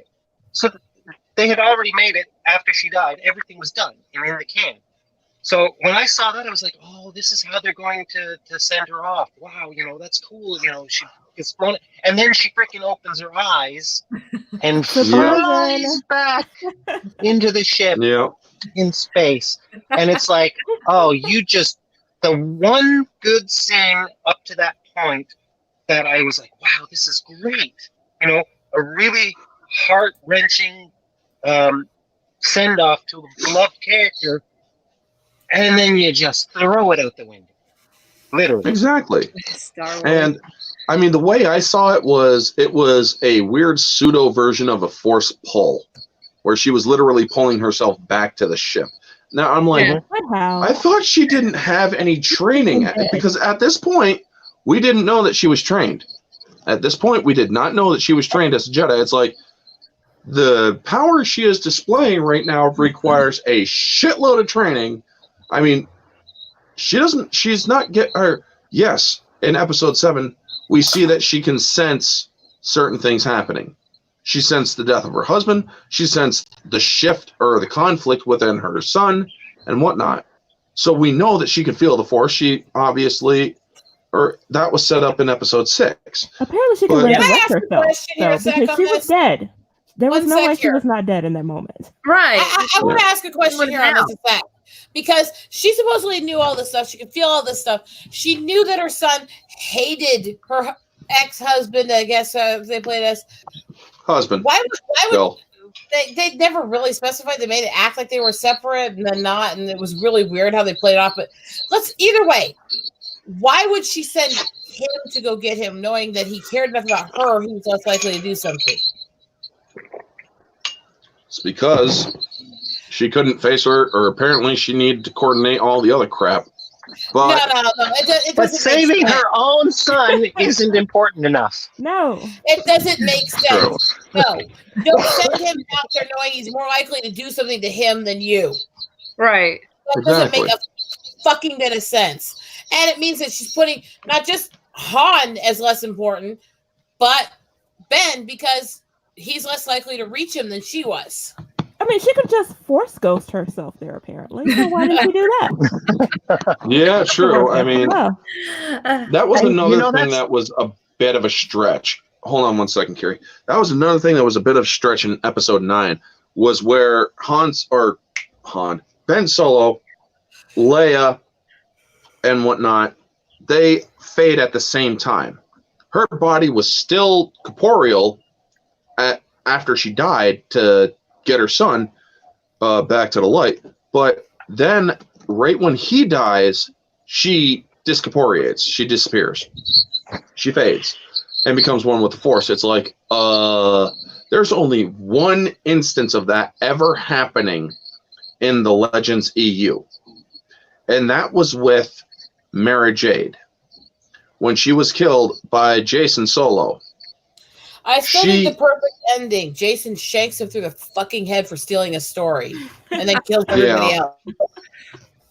But yeah, Jason Solo attends the funeral of Mara Jade in Legends, and then her body starts to glow, and the closer he gets to her, the more her body fades, until when he's right up to her, she's gone.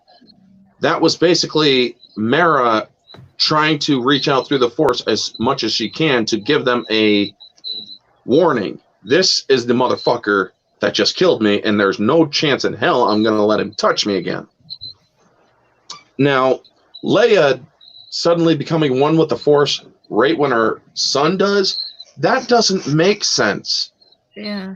Because it's, in a way, they didn't establish, or because they established in the movies and in the Clone Wars show, you have to be trained to become one with the Force.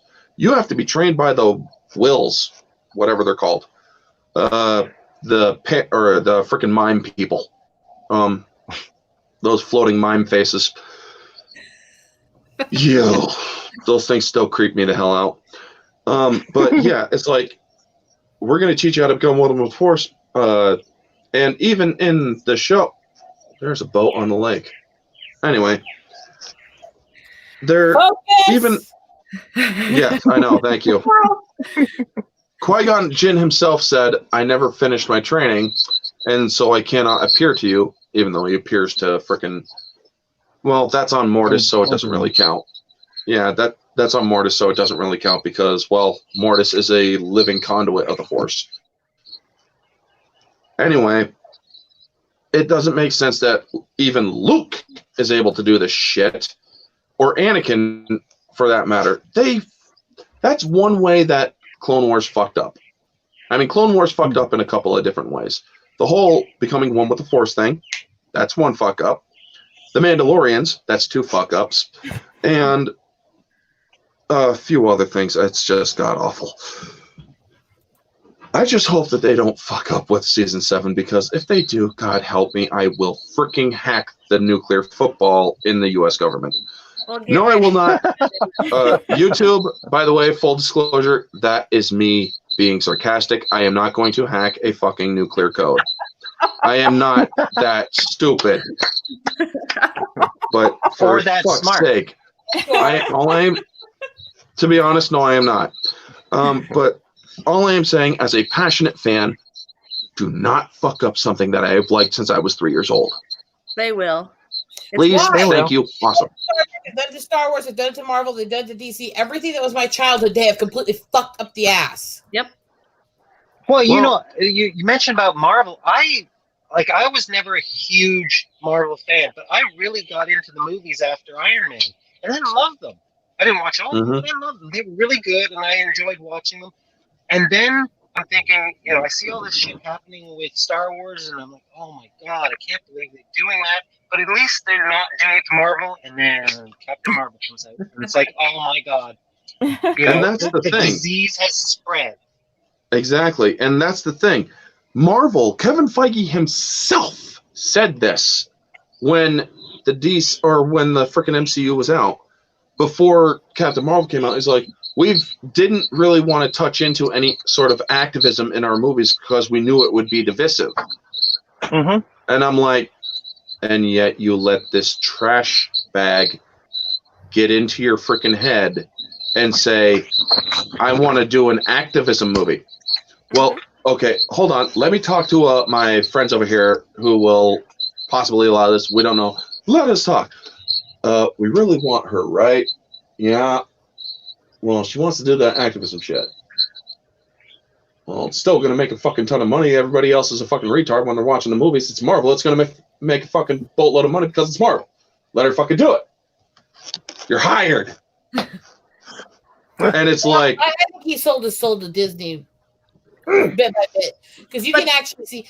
As much as I love what Marvel was before Captain Marvel, you could see bit by bit they were starting to get more and more and more tweaked and crazed politically the further they went. At the beginning, it really was actually a story against big government control. Yeah, because I mean, you look at. Oh my god! I will, Raging Rhino. I will check that video out. Damage the Disney Star Wars trilogy does. I mean, if you want to have the girl power superhero film, look at Wonder Woman. Right. They did it incredibly well. Yeah. There's a way to do it. I will believe it or honestly not, say, as much as everyone touts Wonder Woman, it was okay. There were still a couple scenes that made me laugh out loud that kind of pushed the edge a little bit of how strong she was. They made a couple lines that were a little immature too, but it wasn't ridiculous. Exactly. It wasn't. Yeah, it wasn't the whole movie. Exactly. Right. Now the thing is, though, it was, but that's me being a perfectionist.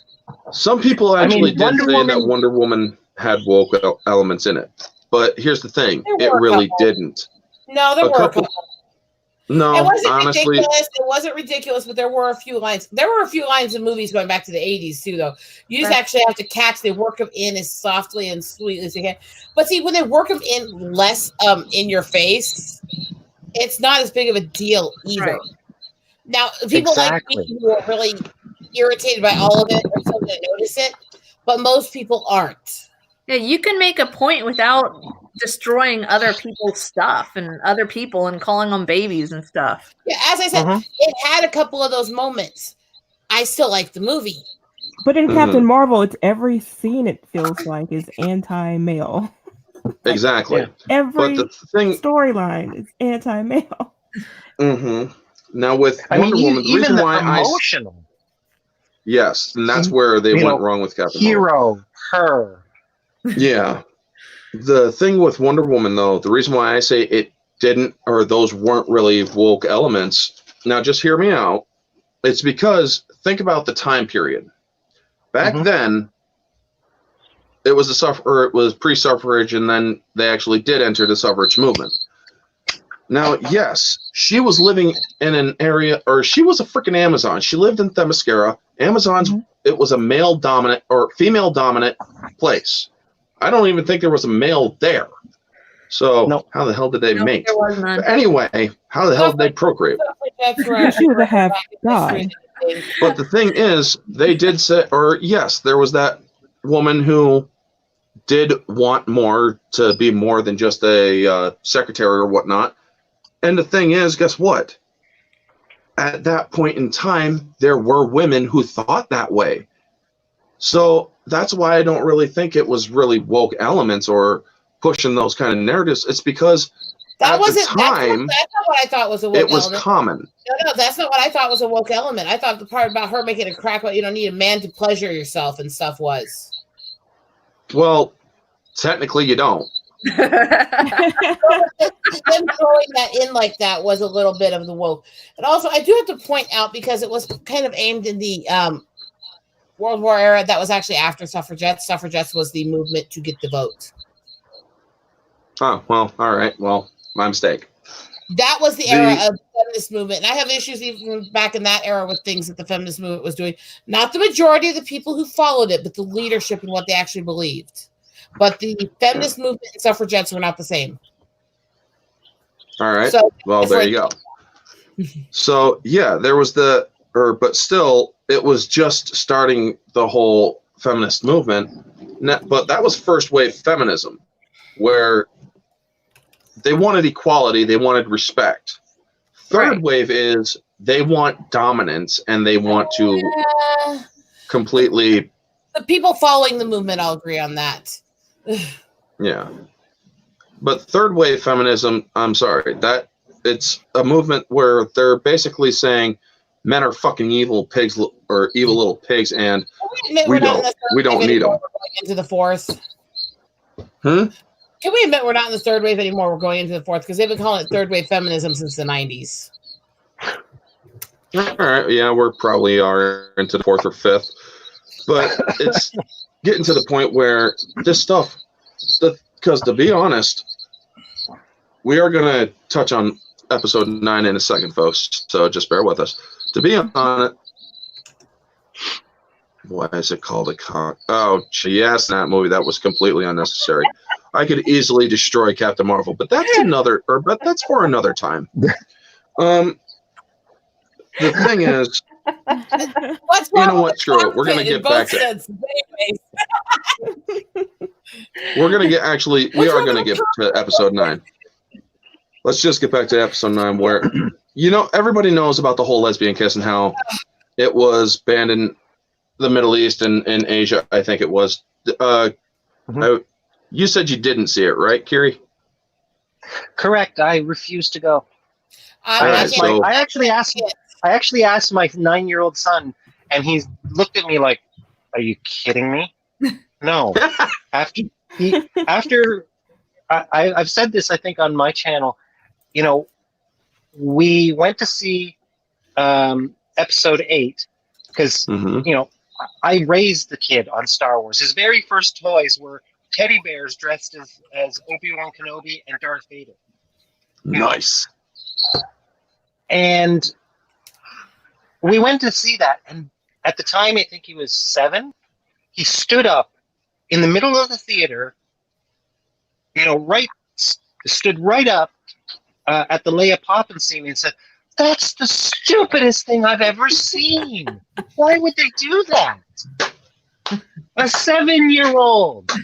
And then when we're leaving the theater, and again, 7 years old, raised on Star Wars, loves it. We've got boxes and boxes of Star Wars Lego. We're leaving the theater, and it's like, "What'd you think?" It went, "It sucked." A 7-year-old said a space battle movie sucked. That's saying something. And I asked him if he wanted to see. He's like, "Are you kidding me?" And I said, "Yeah, I'm kidding. I don't know." That's good parenting. Raging Rhino is right. Yep, that is. But getting back to the whole thing with identity politics and whatnot, episode 9 had the lesbian kiss. Now, here's the thing. When I was watching it in the theater, this is no joke, I was on pre-screen watching it, and I'm like, okay, they got it. But then I heard a kid, all of 4 years old, ask my friend, who is a parent now, she's like, "Mommy, why is that woman kissing another woman?" And that has made I have been making this point in my videos talking about identity politics and all this for a while.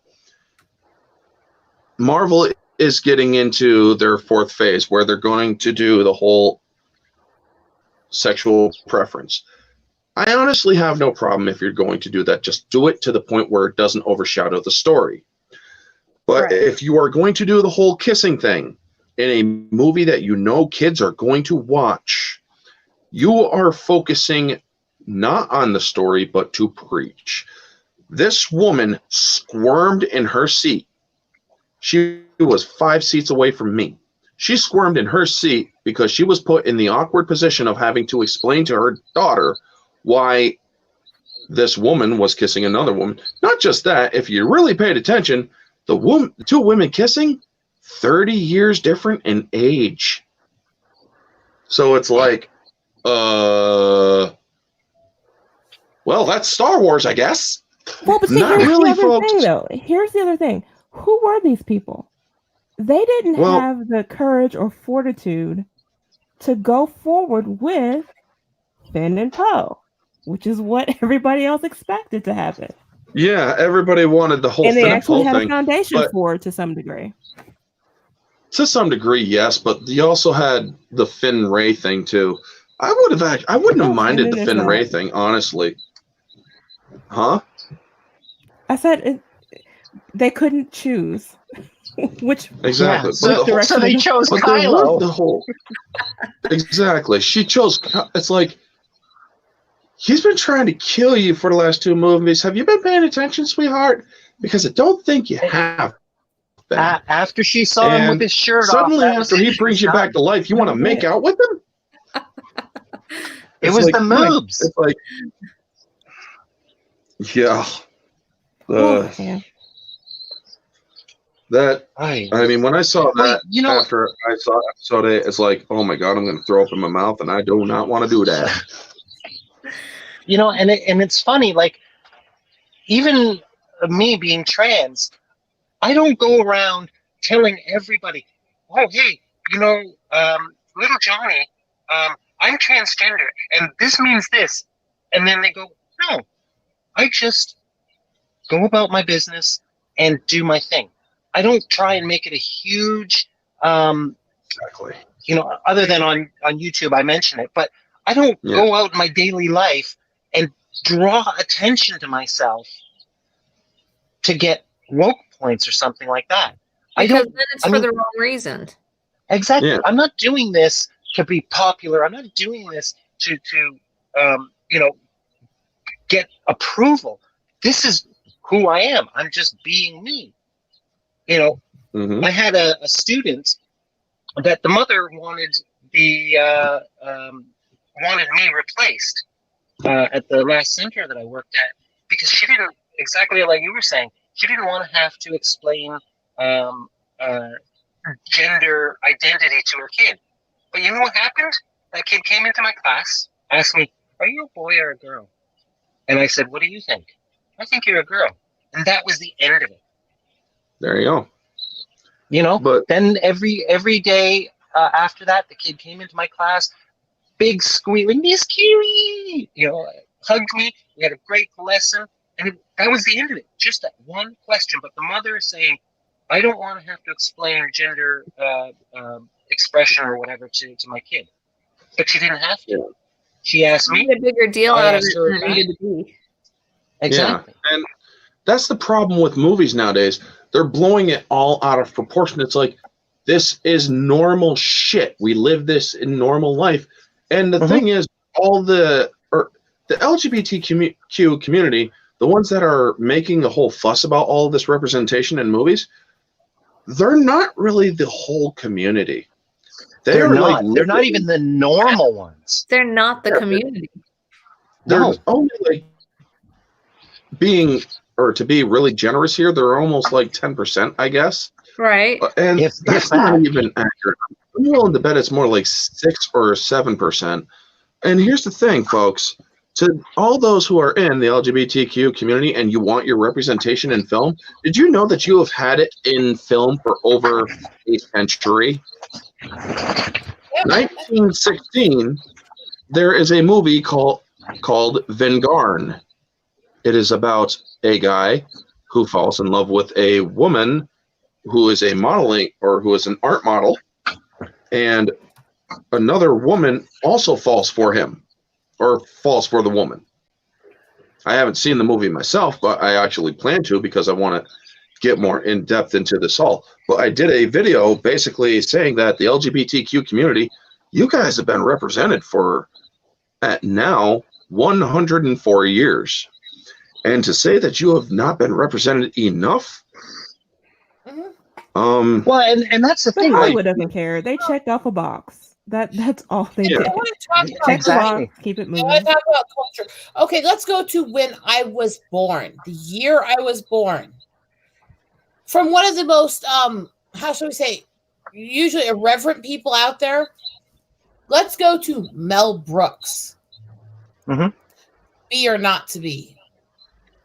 Which actually dealt with them trying to smuggle gay people and trans people out of theaters in Nazi Germany to get them away from the targeting of them. No. It's actually a very serious movie that he made. Yeah, and I mean, Mel Brooks. They talk about representation and everything, and there's not enough representation for trans people or gay people or black people. It's like, okay, trans people, I know this, we make up like 1.5% of the world's population. There's actually the whole world, 1.5% in TV than there actually is in the exactly. average population. Exactly. Like the chance that you will randomly meet a trans person on the street is so minuscule. The representation that we see in media is way the hell up here, when in real life it's way the hell down here. Well, I want to change that. It depends on where you live. Well, true enough, yeah. But I mean, like, for example, here in Hong Kong, there's only about 1,000 of us. and the population in Hong Kong is over 7 million. Yeah. Wow. You know, Yeah, so depending on the area, 1,000. it's 0% to 1%, depending on what part of the world you're in. Right. Yep. Mm-hmm. Right. And with Black people, But we're not getting enough bad representation. It's like, so we don't even want it and anymore. Just leave us out of it. Exactly. Yeah. You don't want bad representation. You want good representation. No more movies on anything native, because all they ever do is portray either a ridiculous stereotype of violent natives or the Sunshine Mary Poppins fucking bullshit where we're portrayed as he's like singing through the woods and talking to the trees. You don't make any more native stuff. Magic. You don't make native stuff. Please, just shut the fuck up. No more Avatar. No more Pocahontas shit. Talking None of to it. deer. Fucking shut up. Fucking shut up. Oh god. You know, I mean, is you can never handle us as warriors, and you can never handle the side of us that isn't warriors. Ever. And Yeah. you know, that movie that they were wanting to make with Scarlett Johansson as a trans woman, I thought that was fantastic. I read the treatment. I was like, this is a really good story, and Scarlett Johansson could really bring that to life and get butts in the seats. But oh no, we can't have that. We need to have an actual trans person play this trans person. It's like, you know that it's called acting for a reason. Right. and she even went out against them because she actually said, I should be able to portray whatever role is given to me, because even if they say that I have to portray a tree, I should be able to play a fucking tree. But then because she spoke out against them, it's like, cancel that bitch. It's like, why? A while back, she played the mixed race Hawaiian girl who looked white, and they literally picked her because she was the person who looked the right shade of white and features to fit the person she's actually supposed to be playing from a true story. Because she's white. It's like, well, the woman who she was supposed to be playing was mixed race and looked white. That was the problem and why she was mistreated by her people. How do you complain about a white person playing somebody who's supposed to look white? Right. Yeah. But it's totally okay to recast and gender bend and race bend white characters. That's totally fine.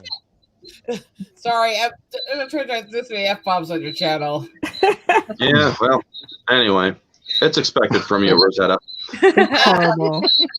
But yeah, the thing is, but it's folks, just so lazy. It's just such lazy writing and lazy casting. And you take a character from somebody's mythology, you take it from this white culture because they seem to think that the word ethnic means you have to be a minority, that there's not white ethnics, which is a whole nother thing.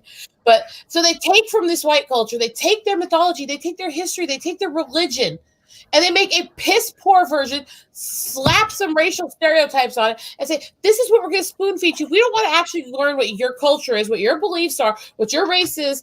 We just want to give you some pandered out bullshit so we can shut you up so we can keep you sitting in one spot. Mm-hmm. But white people have privilege. White people have privilege. Oh, don't even get me started on that. Because I actually already did a freaking video on that whole thing with the white privilege thing. If you are to all those actors and actresses in Hollywood that have said, "Oh, I have white privilege, and it has allowed me to have this or that over people of color," it's like, you racist motherfuckers. Exactly. It's like, no, you don't have white privilege. You have rich privilege. Exactly. You're rich and famous. That's where your privilege comes from. My mom privileged living on the fucking road with a white girl as a kid and getting beaten up and tortured for it, literally. Yeah, like, I mean, are you telling me that the homeless white guy in Hollywood on the street has more privilege than, like a person of color or Morgan Freeman? I'm sorry, he doesn't. And the thing is, that's what I'm basically saying. The second definition of racism that I was taught in school is to place oneself above another based on their skin color. And that is what all of these people in Hollywood is doing when it comes to them saying that they have white privilege. Racism is you either believe that one race is inferior or superior because of their race. That's it.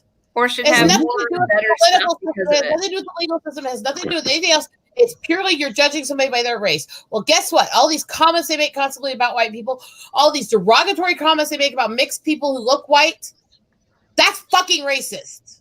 Period.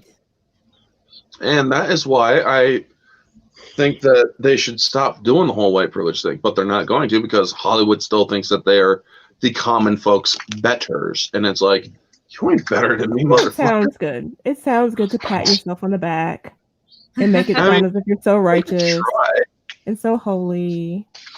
I mean, they really don't care. They clearly don't actually care. I mean, they're saying that you can't be racist towards a white person. It's like, clearly you've never been to jail. Clearly they've never been to, I'm sorry, most inner cities and ghettos and reservations because, well, yes, no, it doesn't mean everybody there is. Guess what? You go to these minority neighborhoods, you're going to hear racist shit about white people. Yeah. Even if it's just a few people, just like you go to some of these rich white neighborhoods, you're going to hear racist shit about minorities because there are racist piece of shit bigots in every fucking group. Yeah. Exactly. People and when I was down in horrible. Syracuse, I was living down in North Syracuse, and there was a friend of mine who was a black person, and we were in the city in Syracuse. I think it was the west area where, no, it was east, which is more ghetto and crime, sadly. But one guy literally says, "What are you hanging around with this white guy for?" He's like, he's my friend. He's like, "Man, what the hell is wrong with you, dog?" And he's like, "Don't call me dog. I ain't a four-legged animal." And he's like, "Whatever." And then he says the N-word with the A at the end. And he's like, "Don't call me that either." And he's like, "You might as well get the hell out of here, because if you can't handle the way we speak, you might as well get the hell out of here and take your little master with you." And it's like, I ain't his master. He's like, "Don't you speak to that?" It's like, we're done. And I'm like, let's get the hell out of here and let's go someplace, or let's go to the mall. Less problems there. So we went to the mall. Oh, that idiot actually follows us to the mall to start shit. And it's like, all right. Well, he's like, is he going to freaking knife us or not? I'm like, no, he's not. Here's what we're going to do. And I'm like, you want to continue making problems with us? All right, fine, make problems with us. And we're walking through the mall, and I walked that idiot straight to the freaking security desk. And this guy actually pulled his damn knife right at that moment. It's like, "Man, you ain't nothing but a white crack-ass motherfucker," and all that stuff. And it's like, then he pulls his damn knife, and the freaking security guards pulls his stick and says, "Drop it now, or I drop you." And I'm like, how did this idiot not freaking realize that I was walking him to the security station? What city was this? This is in Syracuse, New York. And I'm like, this idiot literally walked through the entire freaking mall. Say what? Send you this to beat the idiots with? What is that? The shoulder bone of That a is bison painted. Otherwise known as a really good paddle. How is your hand? How can you still feel in that hand? It's not even right. I know. That's the crazy thing. But it just gets so bad. It's like people don't realize that if you really want to play the whole racism thing, you don't realize that you're being racist yourself. Right. And that's the problem with identity politics. When people are doing the whole casting based on gender, race, religion, or whatnot, you're literally committing tokenism, which is a form of racism or sexism. You are literally doing what they did in the 1800s during the slave auctions. You are taking a person based on their label. You are putting them up on a pedestal. You are telling other people to pay for their entertainment or pay for them. You are basically telling people to throw money at them and buy them based on their label. That is inherently racist. And it continues. Hollywood continues to do it, exactly. And I've done video after video, and I've even asked people, share this video. This is the true evil of identity politics. They do not realize that we have not progressed as a culture. We have regressed as a culture. These people who continue to say, well, we're progressive and this and that, it's like, No, you need to take that PRO and change it to RE. You're regressing as a culture because you are doing what ancestral idiots have done in the past. Well, and that's the thing. Like, I grew up in southern Ontario, Canada, and Canada is very multicultural. There's white people, there's Indian people, there's brown people, there's black people, there's Asian people, all over the place, and we never had this shit at all. We never saw it on TV, except if it was something like, Boys in the Hood. That's the only time you saw anything like this, race war back in the 80s and 90s. It just didn't exist. And now all of a sudden, after, 20 some odd years, all of a sudden, there's a racist problem. Yeah, like when our parents were kids, maybe. Not now. Right. Well, I grew up in the South, so it's definitely real. The problem is that Hollywood is not. And when they try to use race and gender to sell a film, they do it in the most piss-poor way possible. It's always these ridiculous racial stereotypes. It's always ridiculous racial stereotypes. Always. They're not well-written characters. They're, look, here's a deadbeat dad. Here's a single mama. Here's a woman who can't speak the language well. That's what they show. It's always the most ridiculous stereotypes of races. Finn, the janitor. And the thing is, the fucking coward who kept running away screaming for Master to save him. Right. What the fucking fuck? And I remember during the whole casting of Ariel thing for the live action Little Mermaid thing. That train wreck. Kept on calling it racist because a lot of us have protested it and did the whole thing, and then there was the whole hashtag Not My Ariel thing. And it's like, I didn't participate in the Not My Ariel thing, but it's like, I'm not protesting this because she's black. I'm protesting this because you hired her based on her skin color. So first off, get that right, motherfucker. Because I got into a whole argument with somebody based on that thing, and they're like, "Oh, you just don't want a black person playing a character." It's like, no, not that character. That's not right. I don't want a black person playing a white character. Just like I don't want a white person playing a black character. But here's the thing: I honestly could care less about the fish girl. But let me tell you what I had a problem with. I had a problem with Fringilla in The Witcher. That is the problem I had. Haven't you seen that yet? No. I've seen The Witcher. I've seen the show. I had a problem with Ariel because I know the mythology behind it and the cultures it came from. Yeah, but it's a global culture. Everybody had those fish people. No, but that one's a specific myth from a specific person. Specific story. I mean, if you want to get really accurate... why I wouldn't have cared if they did a whole series about Black Mermaid, but they didn't need to take it from a specific culture's version. Exactly. Yeah. But that's why I wouldn't do that. Now, Jane, please explain further on the whole Fringilla thing. So Fringilla in The Witcher is a white character. I mean, she looks exactly like what's the other character's name? Well, she looks exactly like the other white characters in the film. She's a white person, and yet they recast her with a black actress.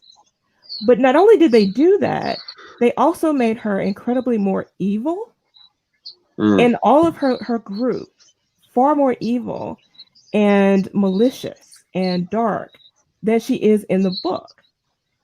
So not only did they race swap her, but on top of that, they reduced her character to essentially the worst possible version of herself. Yeah, and that's not a good image. They did it, but it was the worst form of representation you could have done in this particular series. If you were going to include a black character, make it a new character. Right. Weave it into the story. Exactly.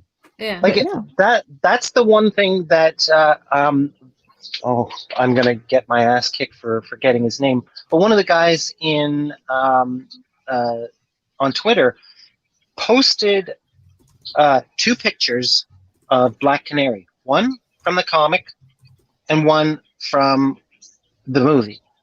And he said, the Black Canary we wanted and the one we got.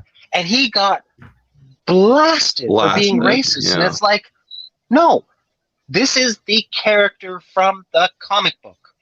This is what is on screen in the movie. They are not even similar.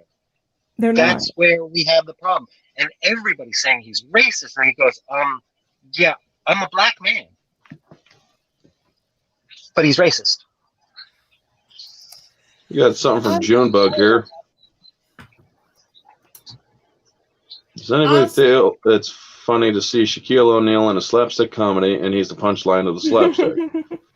I don't know how to answer that. I don't either. I'm not really a big fan of him. I mean, the last thing I saw Shaquille O'Neal in was that GIF on a freaking Facebook where he's shaking his shoulders and the cat's shaking its ass, and then he's shaking his shoulders and the cat's shaking its ass, and you're expecting the cat to finally go after him, and it's like it just keeps on going back and forth, and it's the perfect freaking bait for an idiot. It's like idiot bait, and it's like I can't believe I actually fell for that fucking thing.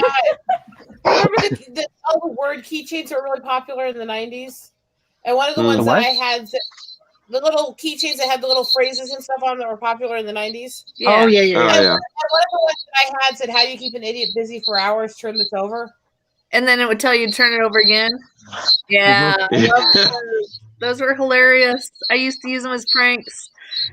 Oh, my God. I remember back when I was in school, the kid's like, you got a dick for on your forehead.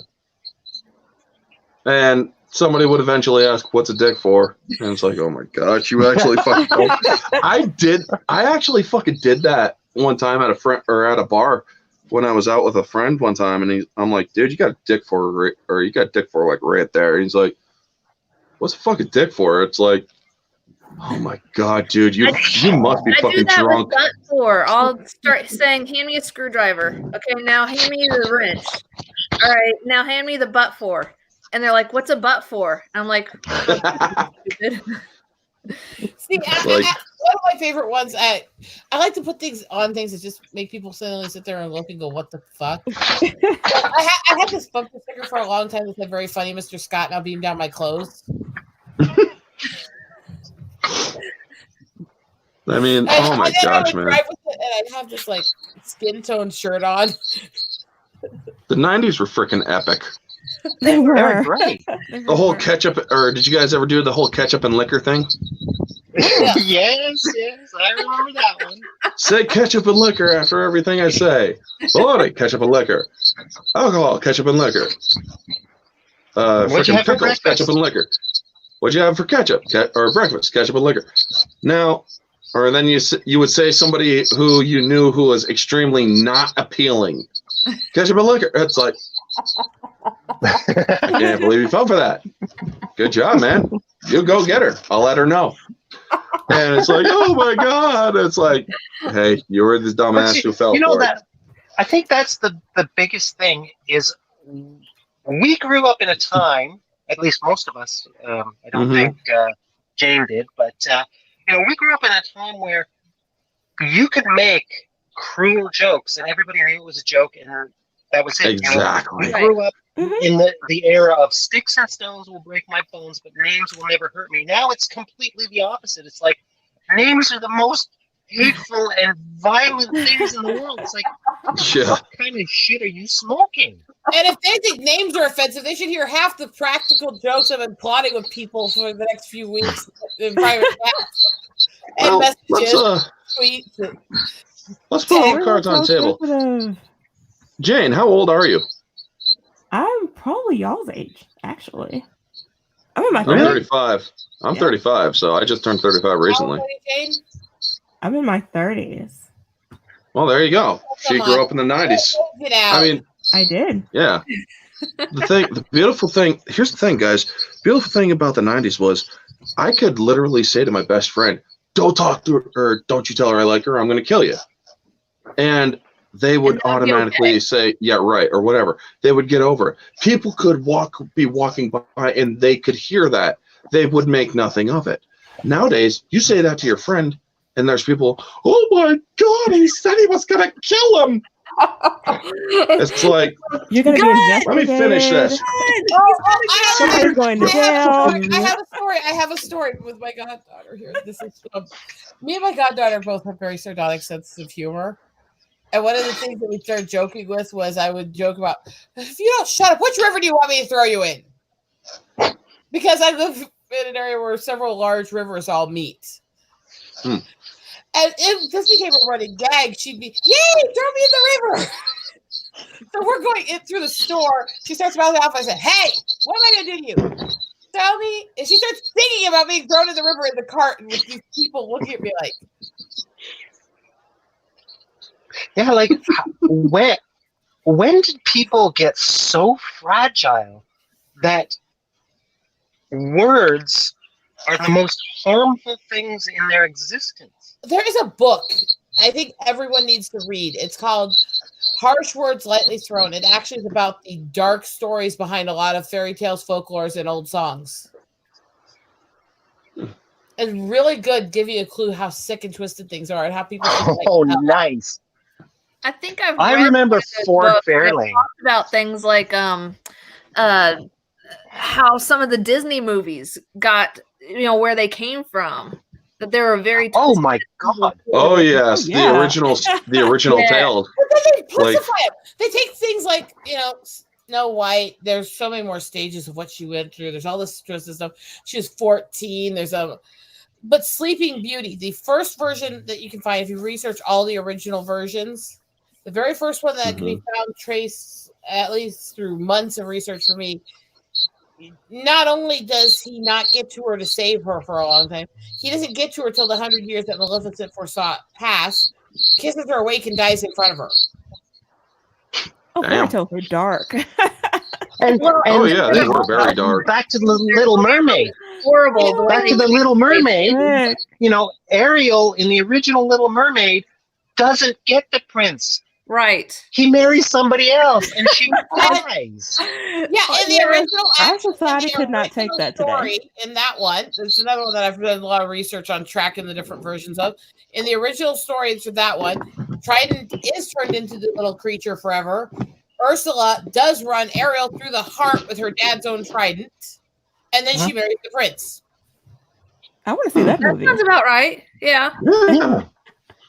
Any of you guys remember the controversy of the original VHS cover to Little Mermaid? Oh, God. No, I don't remember that. I don't remember that. The dick on the cover. And it really the part of the castle. It really wasn't. It just was and everyone thought it was. I do remember that. Say what you will. That thing looked like a freaking stiffy. Yeah. What about the joke that the filmmakers played in The Rescuers Down Under, where there was like one frame of a burlesque picture as the mice flew past, and people went to town. Like, first off, if you don't freeze frame and go frame by frame, you will never see that. But somebody did that now. And then complained.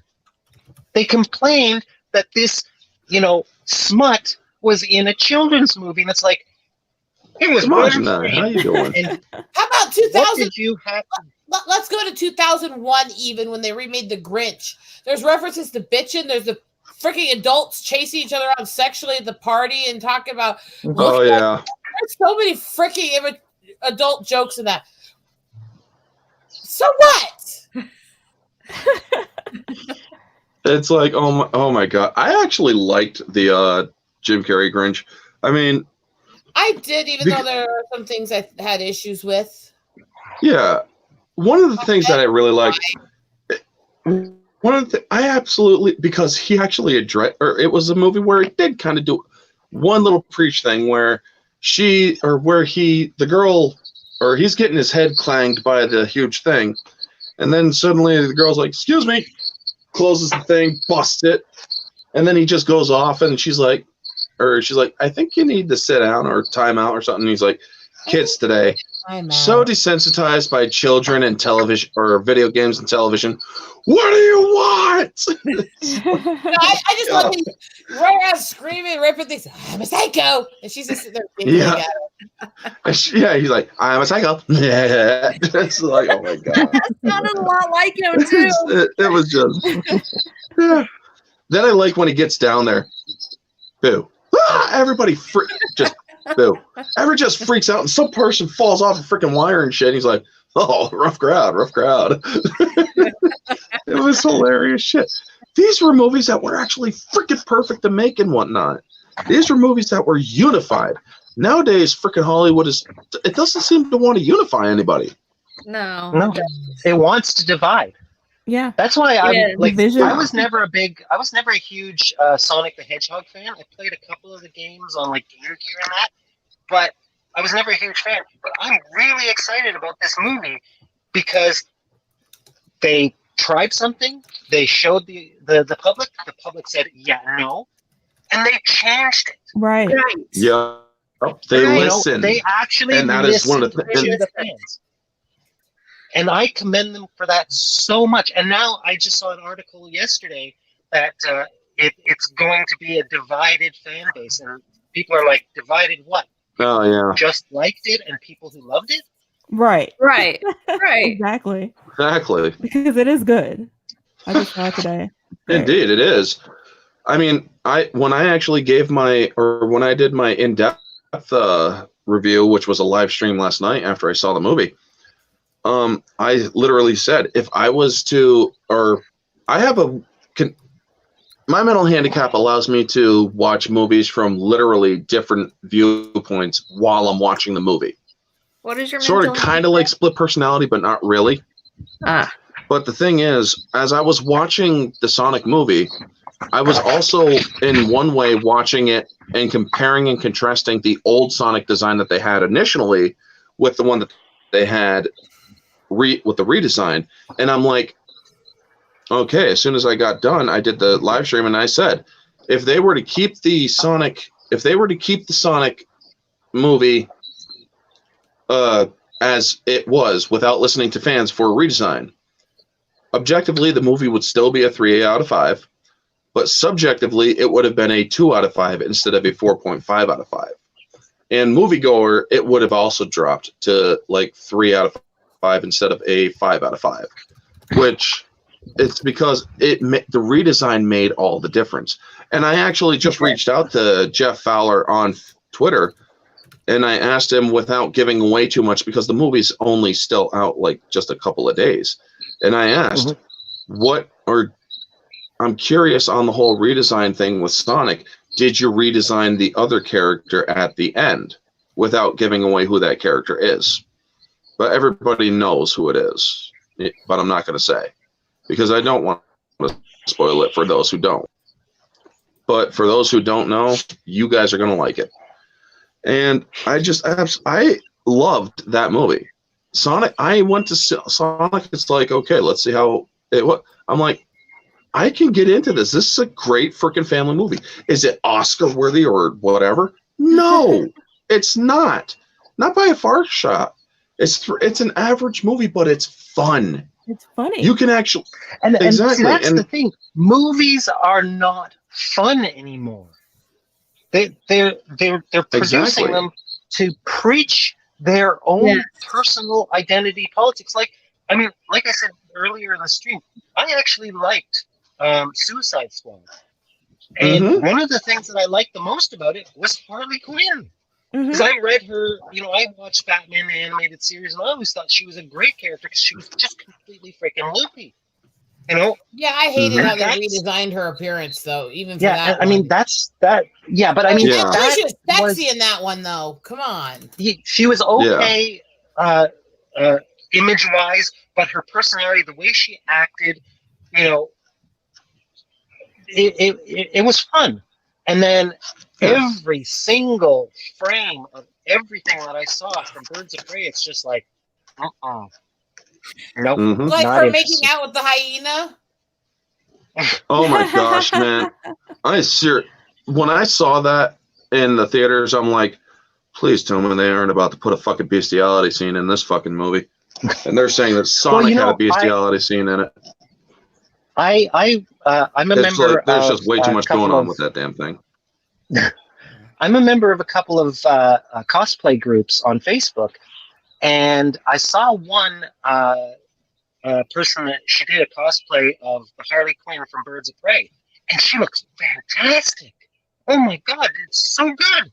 And then you take that picture, I think I saw that one right beside Margot Robbie, and it's like they literally did everything they possibly could to make Margot Robbie look like shit. Mm-hmm. Exactly. Because it's the same costume, but this girl looks great, sexy and crazy and wacky, just like Harley Quinn. And Margot Robbie, who was that in the previous movie, is now ugly. Nothing but a feminist icon. Yeah, I love it. Can we talk about the way they have treated Anna for merely pointing out how badly they made her look? The crap that she's been dealing with for days. Oh, I know. Anna, that Star Wars girl? Yes. What have they been putting her through?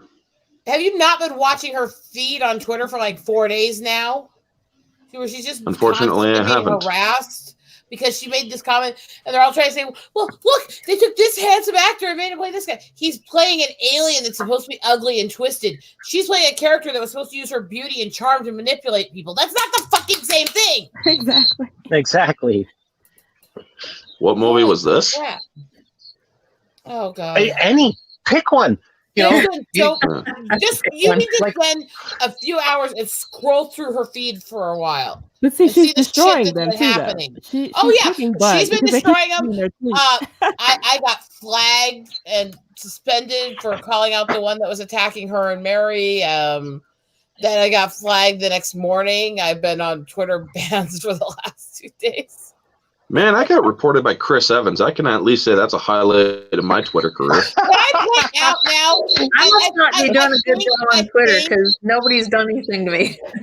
I think it's because they're doing these little pussy bans where they're not banning fully. They're doing these ones where they won't tell me what I did wrong. They won't fully ban. They just take certain features away. I don't think they keep track of those because I've had 18 now. Yeah. I mean, the thing is, I responded to a Geeks and Gamers thing, and I literally put that Chris Evans had gone full retard. Now, You're they right, thought I was... You said the R word. Yeah, they thought I was using the derogatory. I was using the definitive term.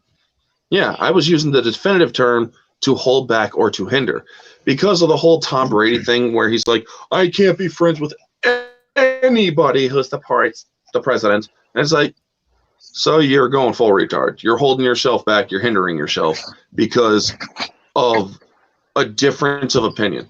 And I tagged Chris Evans directly at Chris Evans. And 5 minutes later, you have been suspended for Twitter for 12 hours. It's like, wow. His skin is literally that thin. Captain America, he is not. J.J. Abrams and his little speech when he did the interview and he called out Fandom Menace. Yeah. And he made the comment that fandom, and they're not just in Star Wars, they're encouraging in other parts of entertainment as well. I tweeted at him saying, you're right, because you also fucked up Star Trek for us too, didn't you? Oh, God. I was blocked within a minute. It was like 30 seconds. That's not even starting Picard. Literally, it was like 30 seconds later, he blocked me. Wow. Wait, you got blocked by J.J. Abrams? Within 30 seconds of tweeting at him that you're right, Phantom Menace isn't just about Star Wars, because you also fucked up Star Trek for us too, didn't you? Oh, wow. Damn, Rosetta. But the thing is, that's impressive. Yeah, it is. I have a bitch mode, okay? I have bitch mode. I collect these SJW blocks like trading cards, and that one there, that's like the gold ticket one. There was this guy that does a radio podcast, and this was, I think, back in 2018. It was like just getting to the autumn of 2018. Oh my God. It was a political podcast show, and this black woman came on, and she's talking with the guy, and she's like, well, I don't expect you to realize because you have white privilege. And he's like, apparently you haven't been paying attention to me. I'm black. Yes, I remember that. He was a black freaking guy. And it's like... And then she tried backpedaling. She tried backpedaling, but she did such a bad job at it. And it's like, it's already out of the bag, you idiot. You fucked up beyond all repair. I think I remember that. Yeah. Oh my God. And the video of him sitting at the podcast, he had this look on his face like, seriously? When she said, you know, oh, well, you don't understand because you got white privilege, and the look on his face, it was like, oh, you done fucked up. Here's the words that people get offended by. Orange, how many times have we talked about the mental issues we both deal with? How much have we talked about all the crap that we both deal with because of the things? My freaking brain scars and going through seizures as a kid and the memory issues and twitches and uncontrolled speech and stuff I deal with from it. Mm-hmm. And yet, I don't find these words offensive because I'm not a pussy like the SJWs. Boy, you know, it's the same like offended cats. All right, I'll get back. They are the crap pussies leaving the litter box. Part of their thing is that they're offended for other people.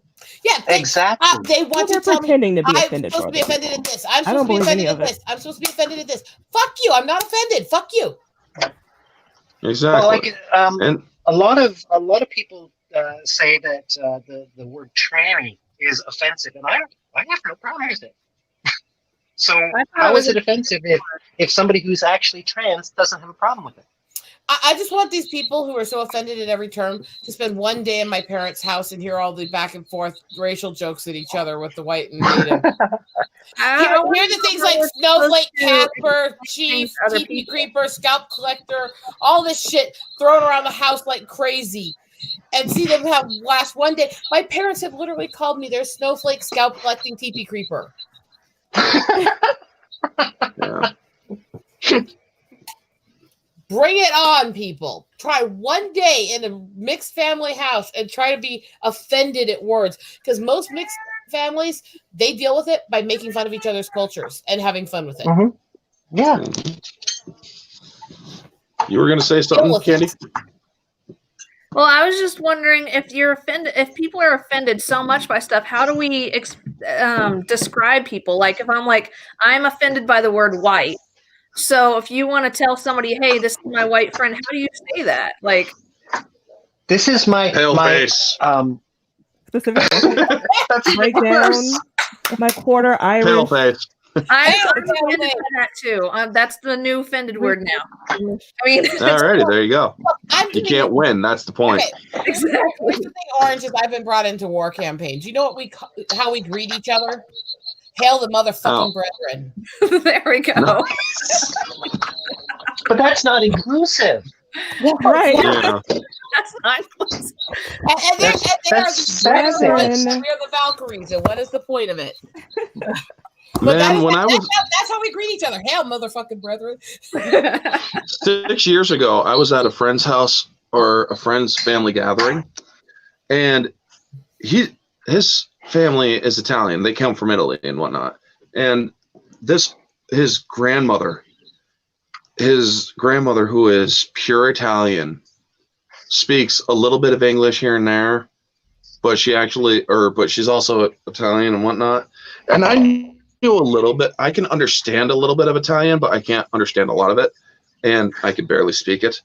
But one guy was being kind to her, and she's like being she's being a bitch to this guy. She's being a real bitch to this guy and whatnot. And so it's like, or he basically just slinks off ashamed because he was trying to be nice to her and whatnot. So I opened the door to help her in. And she calls me an asshole.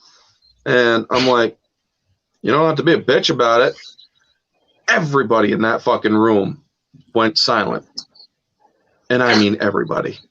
They looked at me, they looked at her, and they were expecting her to just grab me by the throat and just start thrashing me and shit. She actually turns around, comes up to me and hugs me. And I'm like, okay, what the hell did I just do now? And she's like, you are the only, is like, you are the only person. And she breaks from her freaking whole Italian tirade to English so I can understand it. She's like, you are the only person in this house that is better than my family. And I'm like, why? Because you stood up to me. And I'm like, I stand up to everybody, but okay. Here's the thing with these kinds of stories. My mom's sister was one of the hardcore feminists back when they were kids. Mm-hmm. And back when they were young adults. And about time she first got together with Dad, and he's sitting there talking, and she's ranting and raving and stuff, and he just looks up and goes, oh, you're just a dumb broad anyways. Nice. Literally everyone in the room sitting there like, and he just looks over and smiles and says, so what's he saying? Kill me later, bimbo. Thing is, I stand up to people. If people are going to be an asshole or a bitch to me, I will stand up right to them. I'm like, hey, you think you're going to get away with freaking yelling at me? You got another thing coming. I'm going to freaking fire right back at you. I don't care if you're freaking black, white, blue, green, yellow, he, she, it, shit. I don't care. Shit. That's what those pros are. Shit. It's like, I don't care what you think you are. If you're going to come at me and be disrespectful to me, I'm going to fire right back at you. And I did earlier today. And you know, that's the thing. A lot of these SJW, not a lot, all of these SJWs from every spectrum, whether it's feminists or LGBT activists or whatever, they all demand respect, but give absolutely none in return. Yeah, that's true. And then they think that you're the bad person. I'm sorry, respect goes both ways. Exactly. If I'm a bitch, I expect you to treat me like a bitch. You get what you get. Yeah, exactly. You guys would, I don't know if you guys would actually be shocked about the story that I would tell you.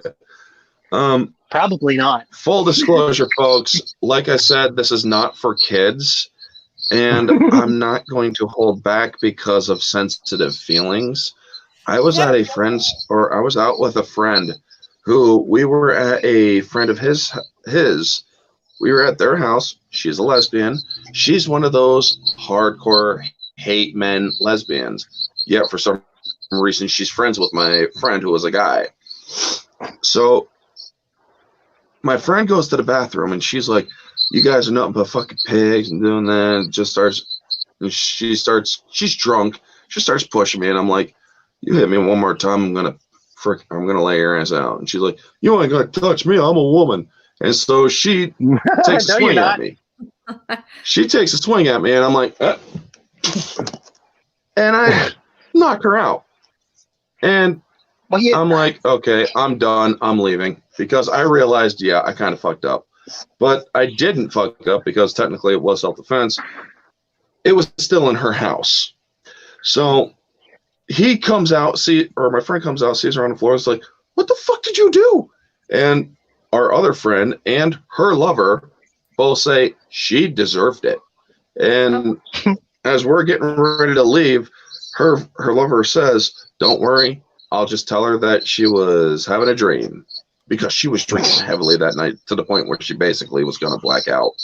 And it's like, yeah, please do. And don't ever freaking. And it's like, so I get into the car and I'm the one driving because it's my car. And I'm like, dude, don't ever ask me to come to a fucking person's house like that again. He's like, what? I'm like, no, a dumbass.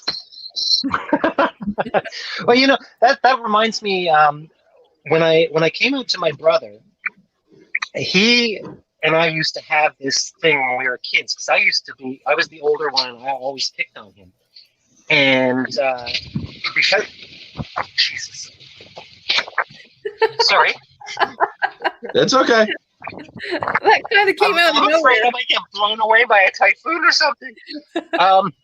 So he used to say that when we were older and he was taller than me, he would pay me back for all the years that I beat him. And I was 6'3" at the time, and he was 6'2" or whatever. No, the other way, 6'3". I was 6'4", Mhm. and then for some reason, I measured myself after I started my hormones, and I'm now only 6'1". And I told him, and he's like, "Shit, I can't get back at you now." And then I said, "Well, okay, that X and Y is that?" He says, "Because you're a girl. I can't hit a girl." And I'm like, "Okay, so I can punch you." And he goes, "No. That only works if I initiate it. If you hit me, all bets are off." See, I have speaking of siblings, by the way, I happen to have been the youngest, and my older siblings were shitheads, flat out fucking shitheads. But my brother decided he was going to try to startle me one day. Now, again, Orange knows I have issues with being touched from behind, and he knows why. We've talked about this. I'm sitting in a book, and my brother decides to come up behind me and hit me in the head as I'm sitting there. My head from behind. You know how I react. Mm-hmm.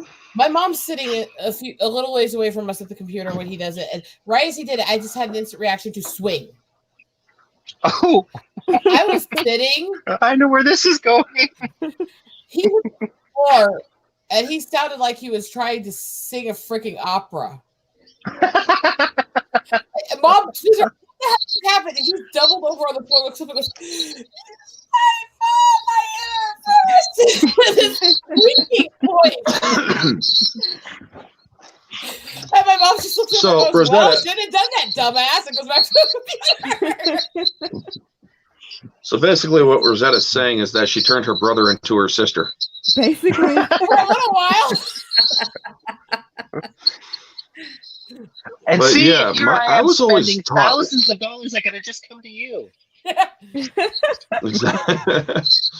And as I was growing up, my dad told me, if anybody hits you, you'd fucking defend yourself. It doesn't matter if they're a freaking man or woman. And Absolutely. thing is, right. when I was in Big or high small. school, there was a Right girl that earlier in the year, she wanted me to teach her martial arts and shit. And I'm like, I can't legally do that. I'm not a black belt. Later on, I kind of got out before I was officially a black belt, but I am basically a black belt without the certification. I knew all of the stuff that black belts know, basically. But the thing is, her uncle was the high school basketball coach, and he was just being such a douchebag during the basketball game. I mean, he's jumping up and down like a fucking chimpanzee, yelling at the refs, acting like an idiot, basically. And I'm like, man, he looks like a damn monkey jumping up and down like that. She freaking, I didn't know she was sitting in front. "That's my uncle you're talking about." I'm like, yeah? And? She's like, "You want to go, Dan? I'll take you outside." I'm like, says the one who wanted me to teach her martial arts. You do realize that I could bounce your head off the freaking ground and you wouldn't know what happened, right? She's like, "You wouldn't dare." And I'm like, bitch, try me. And I looked at her and I didn't, it's like, try me. And then she saw the look in my eye and she's like, yeah, I'm not going to try that. And so like, but I got the next Monday, because this was Saturday and they had the sports on Saturdays. So Monday, I'm in the middle of my class where we're learning how to balance checkbooks. I miss class. They need classes like that nowadays in school. But anyway, badly. The teacher that is was the coach and her uncle. He's like, I need to talk to him right now. And he pulls me across the hall. You almost doxed yourself, didn't you? Actually, I don't care. My name's Dan Maloney. He doxes himself all the time online. Yeah, it's like, I don't care. My name's Dan Maloney. Hell, But yeah, I've got his address. he's like, I need to speak to Maloney. Yeah, I speak to Maloney, or he's like, I need to speak to Maloney. And he pulls me across the hall. Both doors open. This was his mistake. Both doors open. He's like, I don't give a fuck who you think you are. If you ever say, or if you want to talk shit about me, you talk it to my face, and that's not. Otherwise, I'm going to beat your ass. And the second he said that, my hands were down at my side like this. The second he said, I'm going to beat your ass, it's like, And I was immediately in defense mode, and I was wholly, at that point, I wanted him to take a swing, but he didn't. He was just content with threatening physical force upon a student. And after he did his spiel, because I could barely understand anything else, because I was like, this motherfucker's going to swing, I'm going to beat his ass. This motherfucker's going to swing, I'm going to beat his ass. But basically, in my head, in a constant loop. And then when he's like, now go back to your class and don't fucking open your mouth again and this and that. And I'm like, yeah. And so I'm back, or Mr. Kusapek saw me coming back. I was visibly shaking. Like my body was shaking. My fists had not unclenched. And he's like, do you need to go to the office? I'm like, yeah, I do. And he's like, you want me to escort you? I'm like, please. Yes. And we went to the office. Keep on wanting to say hospital for some reason. But we go to the office, and I tell the principal everything that just happened. And that teacher did something amazing. He verified everything I said. Wow. Usually teachers will stick up for the other teachers. This teacher had a modicum of integrity and respect. And he's like, and when the principal looked at him, he's like, I heard the whole thing. He is telling the truth. They call him down. He comes in. He's like, he sees me sitting in the chair, and he kind of then realized he was fucked. He's like, or the principal said, did you threaten this student? He's like, he started talking, and the principal's like, did you threaten this student? Yes, I did. You either apologize to the student now, or you get a week suspension without pay. Wow. And he's like, and he's just paused, and it's like he wanted to. He was weighing his options. He didn't apologize. He got suspended for the week without pay. Wow. Good. And it's like, or they're like, now the principal knows me. He looks at me and he's like, why did he threaten you? I'm like, probably because his niece is a little loose-lipped about the game on Saturday when I said he looked like a monkey jumping up and down like an idiot. And he's like, I was at that game. He was. I'm like, right?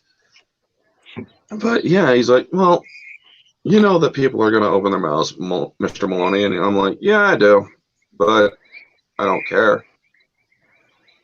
Because I don't. Well, that's the whole thing with freedom of speech.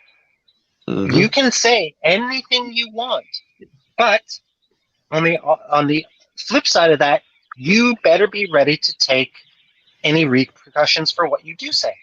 That's right. Mm-hmm. You know, you get it out. You got to be able to take it. I mean, the thing is, back then in the 90s and early 2000s, teachers, if a student got violent, teachers were legally able to put a student down on their ass. Nowadays they just have to take it. They can't do anything. They're not they can't nowadays do anything anyway. Even just to discipline, they can't do that either. Not even with small children. You can't even scold kids nowadays. No. I mean, until I transitioned, I was a teacher here in Hong Kong. And then, of course, I got canceled. But I was a teacher. We're not even allowed to scold children for misbehavior. Nothing. Oh, they're just kids. They're just... No. That's misbehaving, and it needs to be dealt with. You can't let a kid hit another kid and just say, oh, don't do that. That's not nice. Right. No, you have to, you have to stop them from hitting the kid. But scolding may make them feel bad. And you can't do that. I did that with one kid. He came from mainland China, and I was the class teacher at the time, and he would get violent with the other kids. And he started hitting this one girl, and I grabbed his hand, pulled him away, and I started scolding him, saying, you cannot hit other children. Don't do it again, or I'm going to call your mother. He started crying. And I said, you can cry all you want, and I'm a parent too at the time, you can cry all you want, but you do not hit other children. It is bad. I get a call into the principal's office, and apparently the parents complained. Both parents.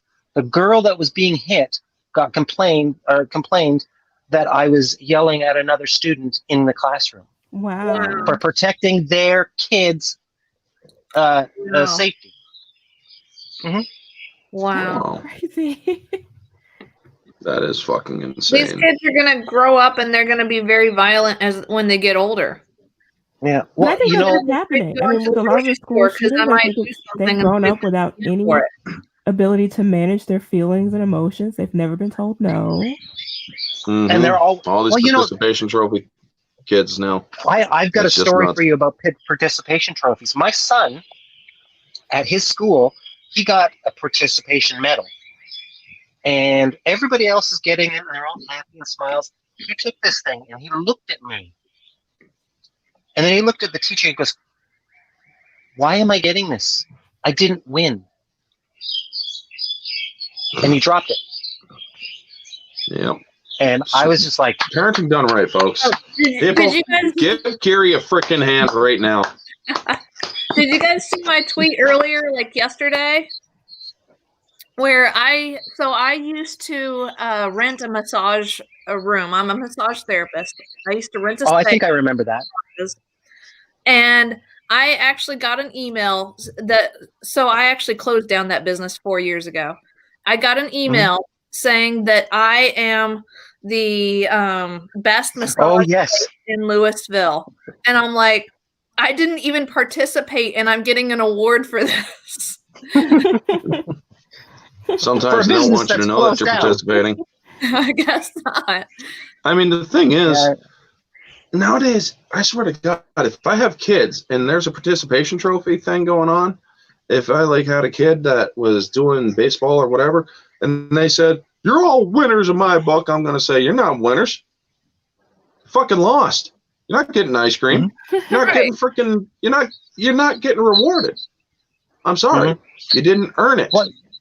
And if they all start crying, if they start crying, I'm going to tell them flat out. It's like, you are all going to remember this, but you're not going to remember me being mean. You're going to remember the feeling of disappointment, and this is going to be very important for you. And then you're going to try harder next time. Well, they're going to eliminate competition is what's going to happen. Just like in some schools, they've eliminated grades.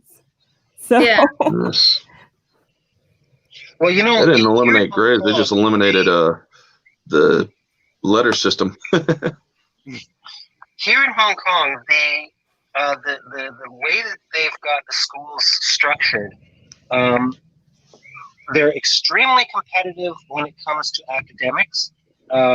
Everything else, social-wise, science, history, that just doesn't matter. But it spills over into the families. I remember the first year that I was here, 12 years ago, I saw a kid who, we're going to say he was probably about 10 or 11 years old, I think. His grandmother was carrying his backpack on the train and hand-feeding him. And how old is Feeding him at least 10 or 12 years old. Wow. Feeding him by hand and then holding the water bottle for him by her own hand and then cleaning his mouth. Was there, did he have some sort of mental disability or something? He couldn't do it himself? No. I'm getting Last Emperor all vibes. The time. I see this all the time here. And then they wonder why adults have no social skills. Because they don't teach them. They don't allow them. They have the kids dependent on the parents and the grandparents their entire lives. And then they grow up and they cannot make it. They can do fantastic in academic exams, but that's all the skills they have. That's it. They can play video games. I'm literally getting... They're barely even allowed to do that now. Wow. I'm literally getting Last Emperor vibes after you just told that story. It's true. Because if anybody who knows the history of the Last Emperor of China, that kid breastfed until he was 13 years old. Wow. And they actually had to forcefully remove the wet nurse from the Forbidden City. Wow. And that's what the culture is like here. That kind of coddling. It's not now good. And it now seems to be spilling over into the West. I remember growing up, it was like, when you turn 16, if you're not in school, get out, get a job, get your own place. Yeah. Nowadays it's like, oh no, it's okay, just stay, we'll take care of you. You don't need a job. When you're ready, then you'll do your no. You have to push the baby bird out of the nest or they'll never learn to fly. Well, to be fair, I will say I did drop out for several years, but I also moved out on my own when I was barely 17. So when I went to Job Corps and was doing carpentry and shit when I was 17.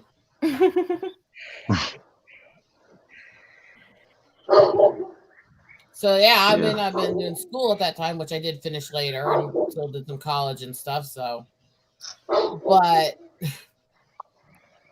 I wasn't sitting around on my ass either, and that's the difference. These kids just want coddled. They want everything handed to them. When they don't get everything easily, they quit. There's reasons some of us quit that are a lot more deep than that, and a lot of us go through things. Again, it goes to every single stupid thing. Every time these little pussies back out on things with nothing, people who are legitimately struggling go under this. Every time these little whiners make everything about rape culture or Me Too, real victims that aren't hurt. Every time people throw race and gender around like it's a fucking trading card, real cases of bigotry and racism aren't heard.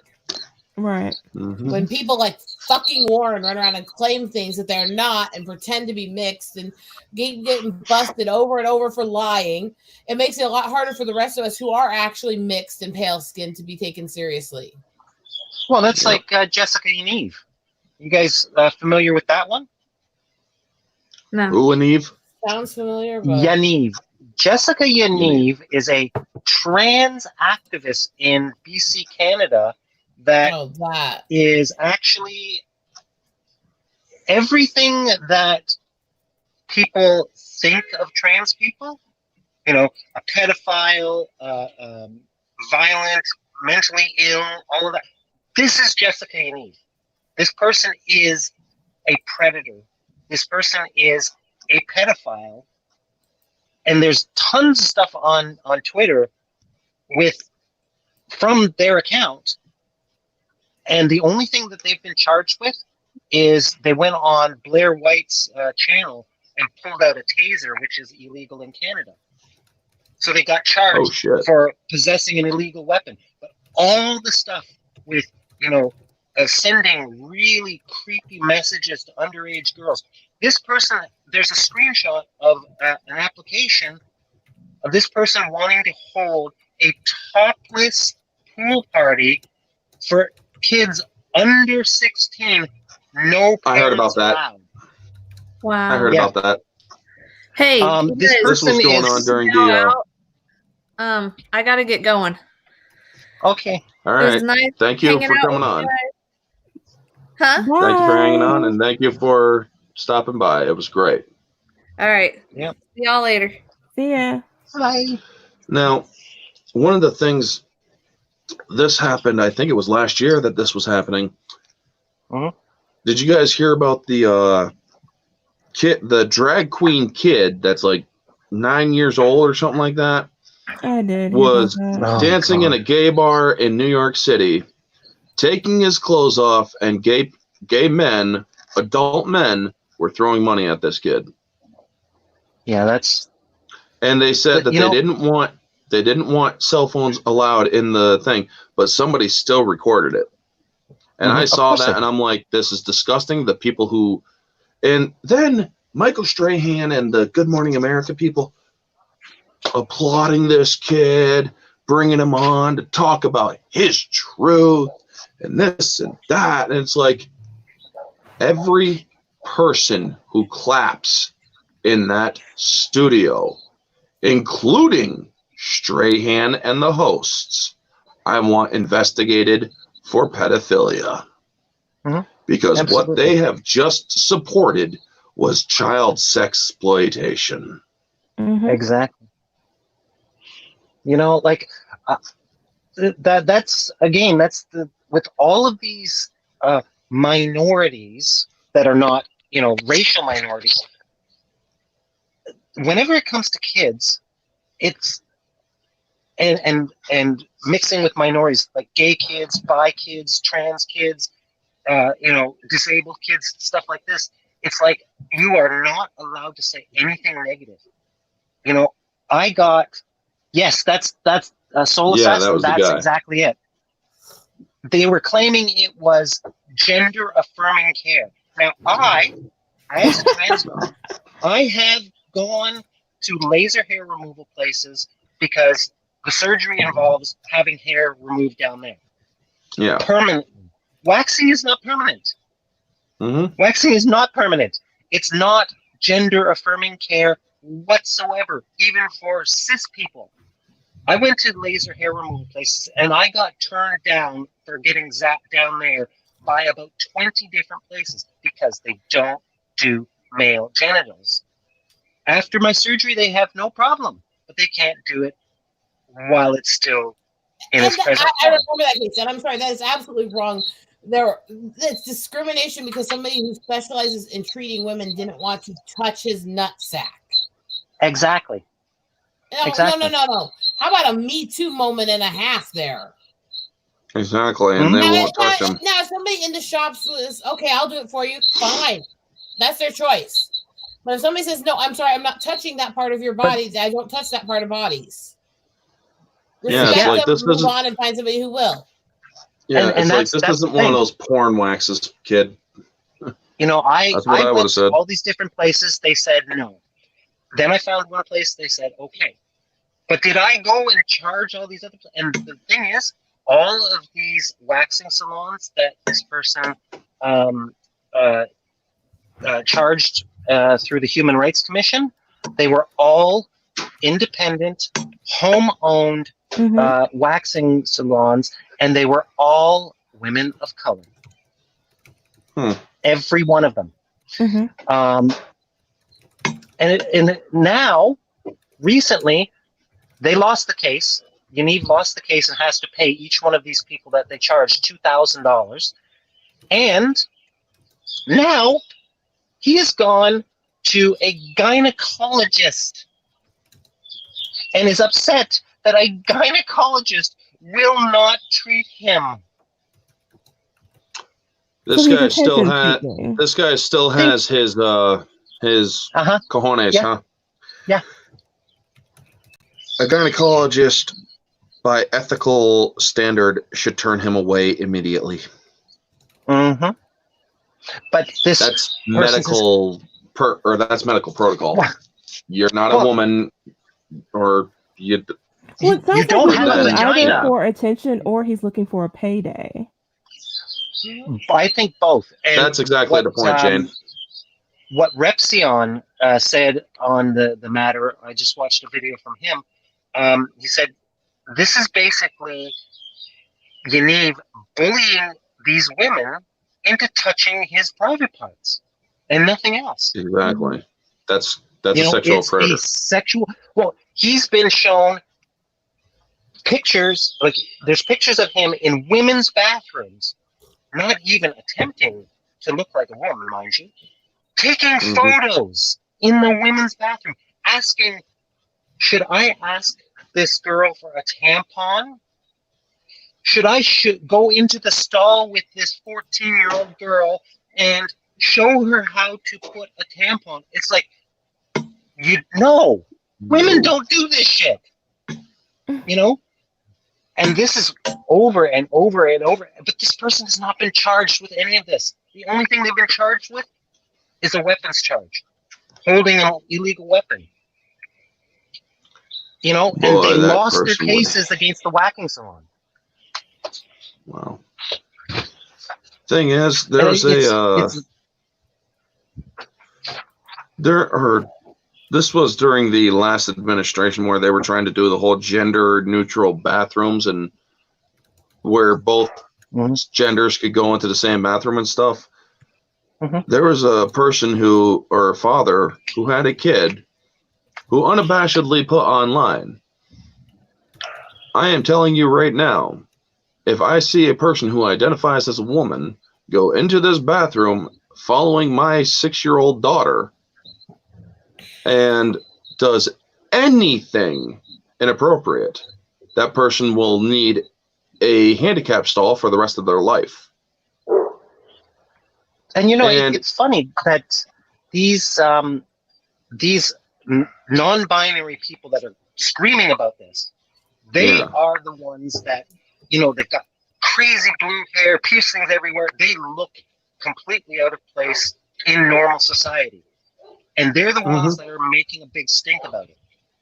Then you have trans people like me. I go into the women's bathroom all the time. I have a little thing that I call my bathroom pass, just in case. But I go in, I do my business. I don't talk to anybody. I don't look at anybody. I do my business. I wash my hands. I check my makeup, and I leave. No problems. And I've done that many times. It's always been with everyone I know who's ever been trans, even back people that were back when I was a kid and stuff.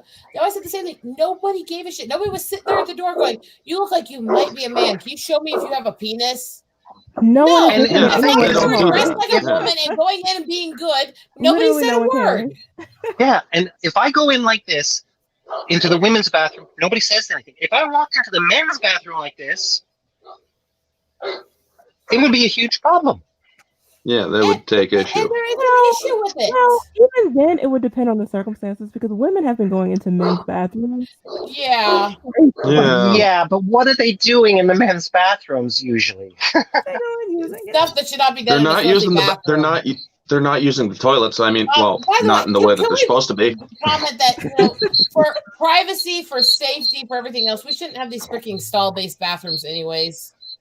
At least they should each actually have a full-length door that can lock. I agree. Because they stalls have no privacy. Half the time you can see the person, everything through the gap in the door. Yeah. It is ridiculous. Well, actually, a lot of the mall public restrooms in the malls here in Hong Kong, the doors actually have an overlapping edge.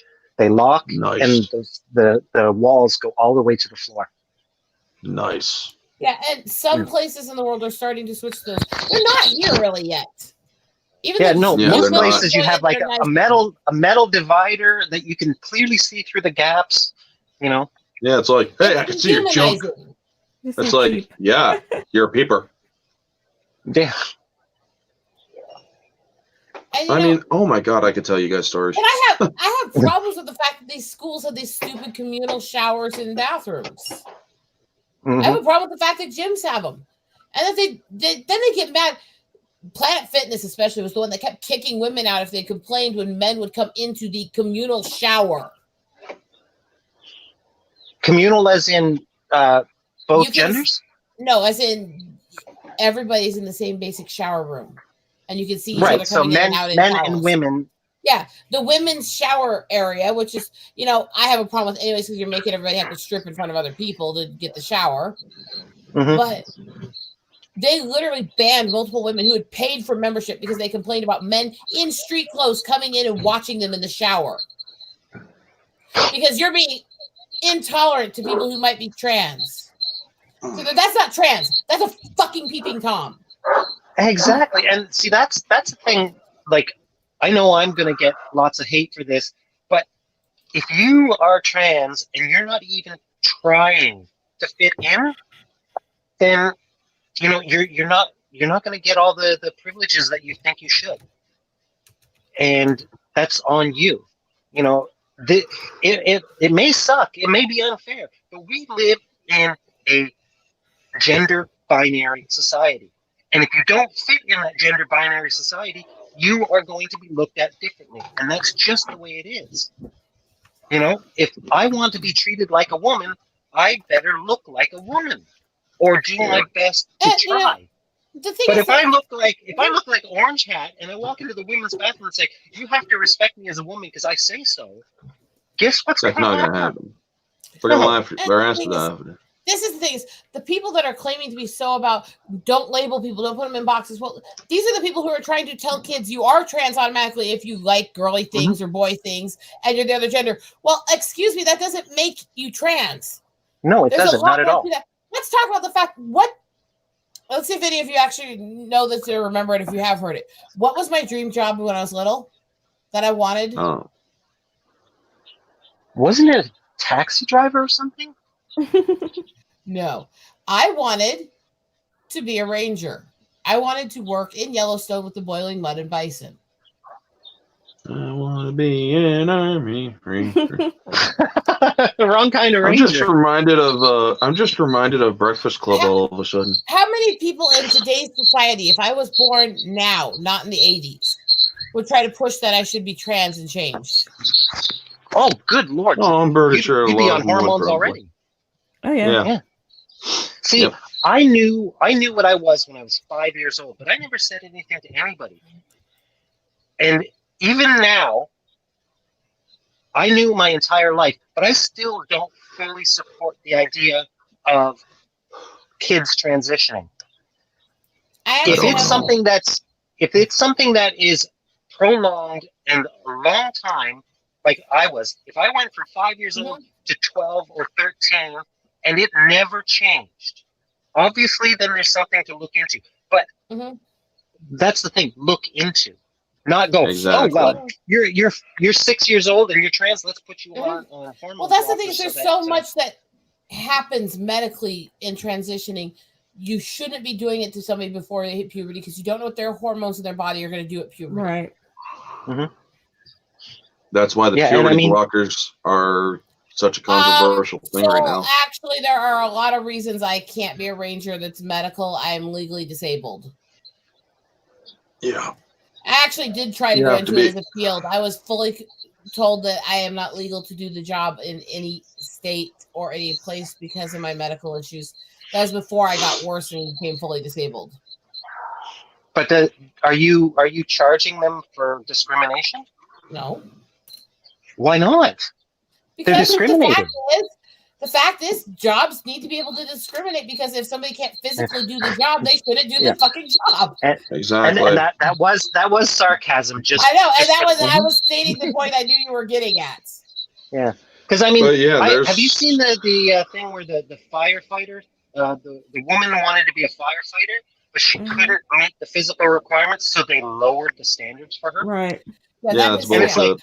And it's like there are women who can meet those standards. So just because you can't does not mean they should lower the standards for you. When I went to Job Corps, we were a Forest Service military Job Corps in the mountains. Guess what a lot of the students did to earn extra credits?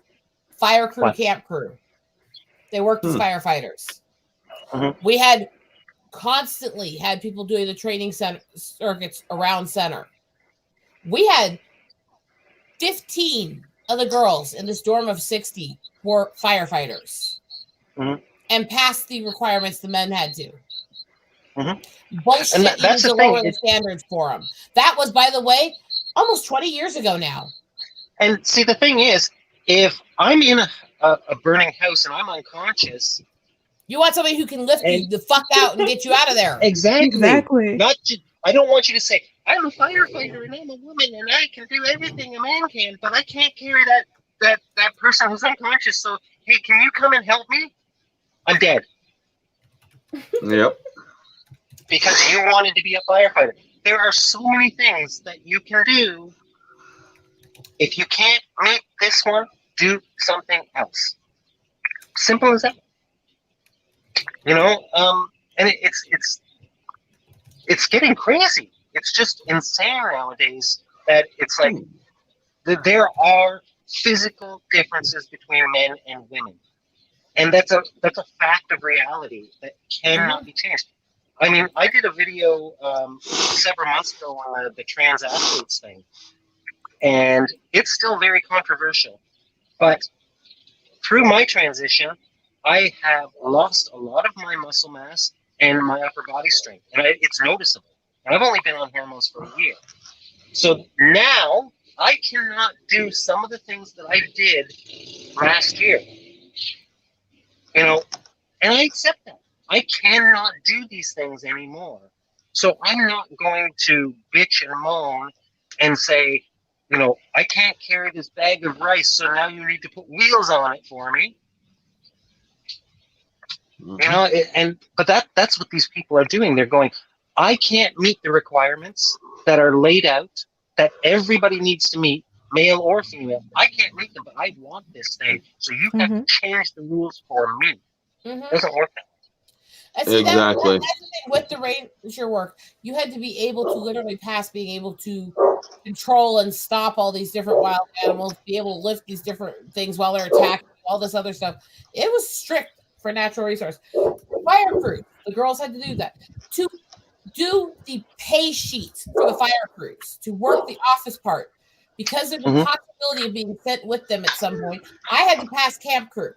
I had to pass the packs and stuff like that to be able to partial firefighter at the campsite in case they decided they need to send me there to help out with the documentation. Right. For me to even sit in an office and type up the pay slips and help get them people paid. Because there's that possibility, and you have to be prepared to do that work in that possibility. And that's the thing. They're not realizing that, you know, there are specific requirements for different jobs, and if you don't meet those specific requirements, you can't have the job. Full stop. And it's not bigotry, and it's not anti-disabled. No, it's not. Now, offices that, you know, they don't care that people who work in the office have breathing problems. They're not going to do anything about people coming in drowning in perfumes and stuff like that. There's a line there too. Because you don't need to do that. And again, like a lot of hospitals, you're not supposed to wear the perfume or have a lot of smoke on you and stuff because it affects the breathing of the people there. Right. There are reasonable accommodations. If it can be a reasonable accommodation where a simple rule that everyone follows that doesn't hurt anybody can make everything safe for people with those disabilities, then I don't have a problem with it. But if you physically can't do the job you're being hired to do, or you mentally cannot do the job you're hired to do, you don't belong there. Yeah, that's like me saying, oh, you know what? I want to be a brain surgeon, but I just finished high school, so, you know, where's my scalpel? There was... I want it, so you have to give it to me. Fucked up anyways. What's that? Did you guys... My head open, it's fucked up anyways. Did you guys hear about the transgender child superhero that Marvel did on Disney Plus? No. This was a couple months ago, and I did a video. It's one of my earlier thumbnailed videos with the orange theme, and what they did, or I watched the video of this young boy who believes he's a girl. He was talking to his mom, who he heard about LGBT, and he wondered what it all meant. Right. And so he thought he was a girl. So they let him grow his hair out, treating him like a girl and whatnot. And I'm like, because you kind of touched on it earlier, Carrie. You don't know at that age whether or not you are absolutely sure, because there are some people who will have different thoughts about it later on, and there are some who don't. And you know, like when I was coming up, I knew, and it never changed in my mind, but that's not always the case. And what happens if I went through all of this and oops, no, I was just an effeminate boy, you know? Exactly. And that was the point I was making. And when I heard that Marvel made a comic about a child transgender whose superhero is, or her superhero power is love and acceptance, I'm like, what? Okay, first, that's not a superhero power. That's not a superhero power. Superhero means you need a superhuman ability. So please don't poison my mind with that. Secondly, you're exploiting a child who may or may not be having what is known as gender dysphoria. Now, there are people who do have it. There are people who don't have it. You are one who doesn't have gender dysphoria. You were sure at a young age, and you never changed. What gender dysphoria means is a severe disconnect between your internal sense of gender and your biological gender equipment. So I have gender dysphoria. I've been medically diagnosed with it. A lot of these Tumblr trans people don't. They just wake up one day and say, I'm the moon. And that's gender. I'm not even joking. Moon gender is an actual thing. Cloud gender. It's insane. It's really insane. You know, and everybody must accept this by just because you say so. I actually got into it with a person who identified as something that was not a he or a she, and how they say that this person actually believes there are 322,456,225 genders. I am ashamed that I know that number. And here I was thinking, oh, they've managed to get it up to 1,000. I'm like, oh, shut up, why? And I'm like, okay, how many of those genders have penises? And they're like, just one, the male. And I'm like, how many of those genders have vagina? Male? Yeah, they actually include male and female. And I'm like, how many of those genders have a vagina? Only the females. And I'm like, what do you identify as? And I'm like, what we did, because we got into a fight. This actually came to fist blows and whatnot. And this person's literally identifies, I can't even remember what the name of what they said it was, but it was weird. And I'm like, thing is, if I was to hit you in the nuts, would you actually bend over and keel over in pain?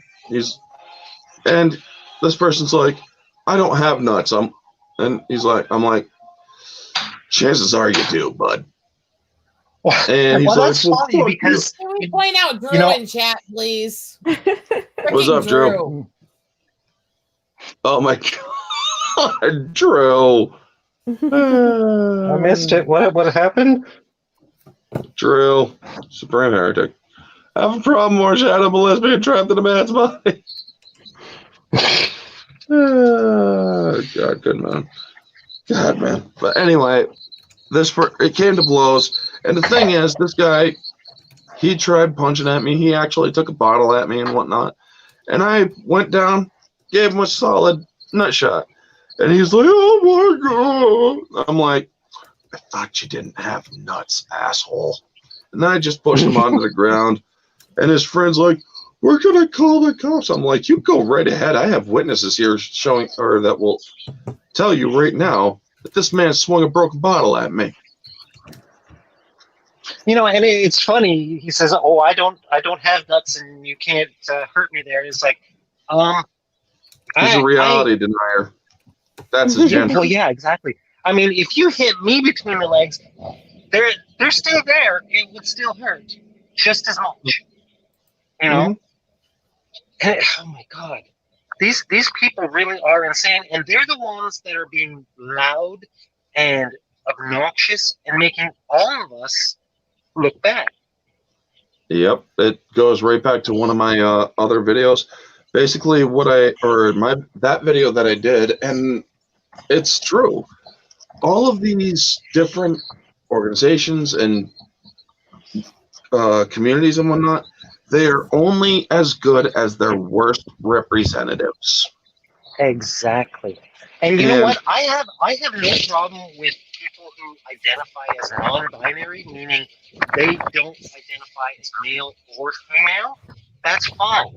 But to start turning around and saying that you're non-binary and you identify as a cloud or the freaking moon, I'm sorry, that's when you should be checked into a mental hospital. Yeah. I mean, it's like, dude, you're not a freaking Pokemon. You're a human. Exactly. I mean, all these people, that's the thing. I have no problem with representation in film. Let's get back to the whole film thing for a second. Yeah. All these people who want these gay superheroes, these lesbian superheroes, the transsexual superheroes, and all these things, who want all these superheroes, it's like, they want the representation. They're screaming for representation. It's like, you're human. You are represented. And that's the thing, like, why does it matter who this superhero likes to sleep with? Exactly. Yeah. This is a movie, or these movies with superheroes are for kids. And to expose this shit. I didn't even have an issue with kids knowing about LGBT and all that, because you see it in real life. They're going to see it eventually. But like a superhero, the whole point of the story is the superhero saving the world from the bad guys. Who the fuck cares who they are sleeping with? Exactly. And it's like, oh, well, you see the heterosexual kiss and blah, blah, blah, the love interest. Okay, so if your character, your original character, don't retcon some other character, your original character, you write them as a gay character, and, like Batwoman, for example, not this Ruby Rose travesty that we have, but the original, she was a lesbian. That was just part of her character. That was part of what she was from the beginning. Nobody had a problem with it. But when you turn around and say, oh, Captain America is gay now because representation. I'm sorry, no. Or no, the shippers were pushing that. I'm having a hard time. Shippers are not. I'm having a hard time believing that Captain America's gay. I mean, he did make out with two of the hottest women in the MCU. And not even just the MCU, just Captain America comic books since the 40s? Yeah. So, somebody get that dog a Valium. Oh, dude, I have airsoft guns here, and I have a clear line of sight. I've been so tempted.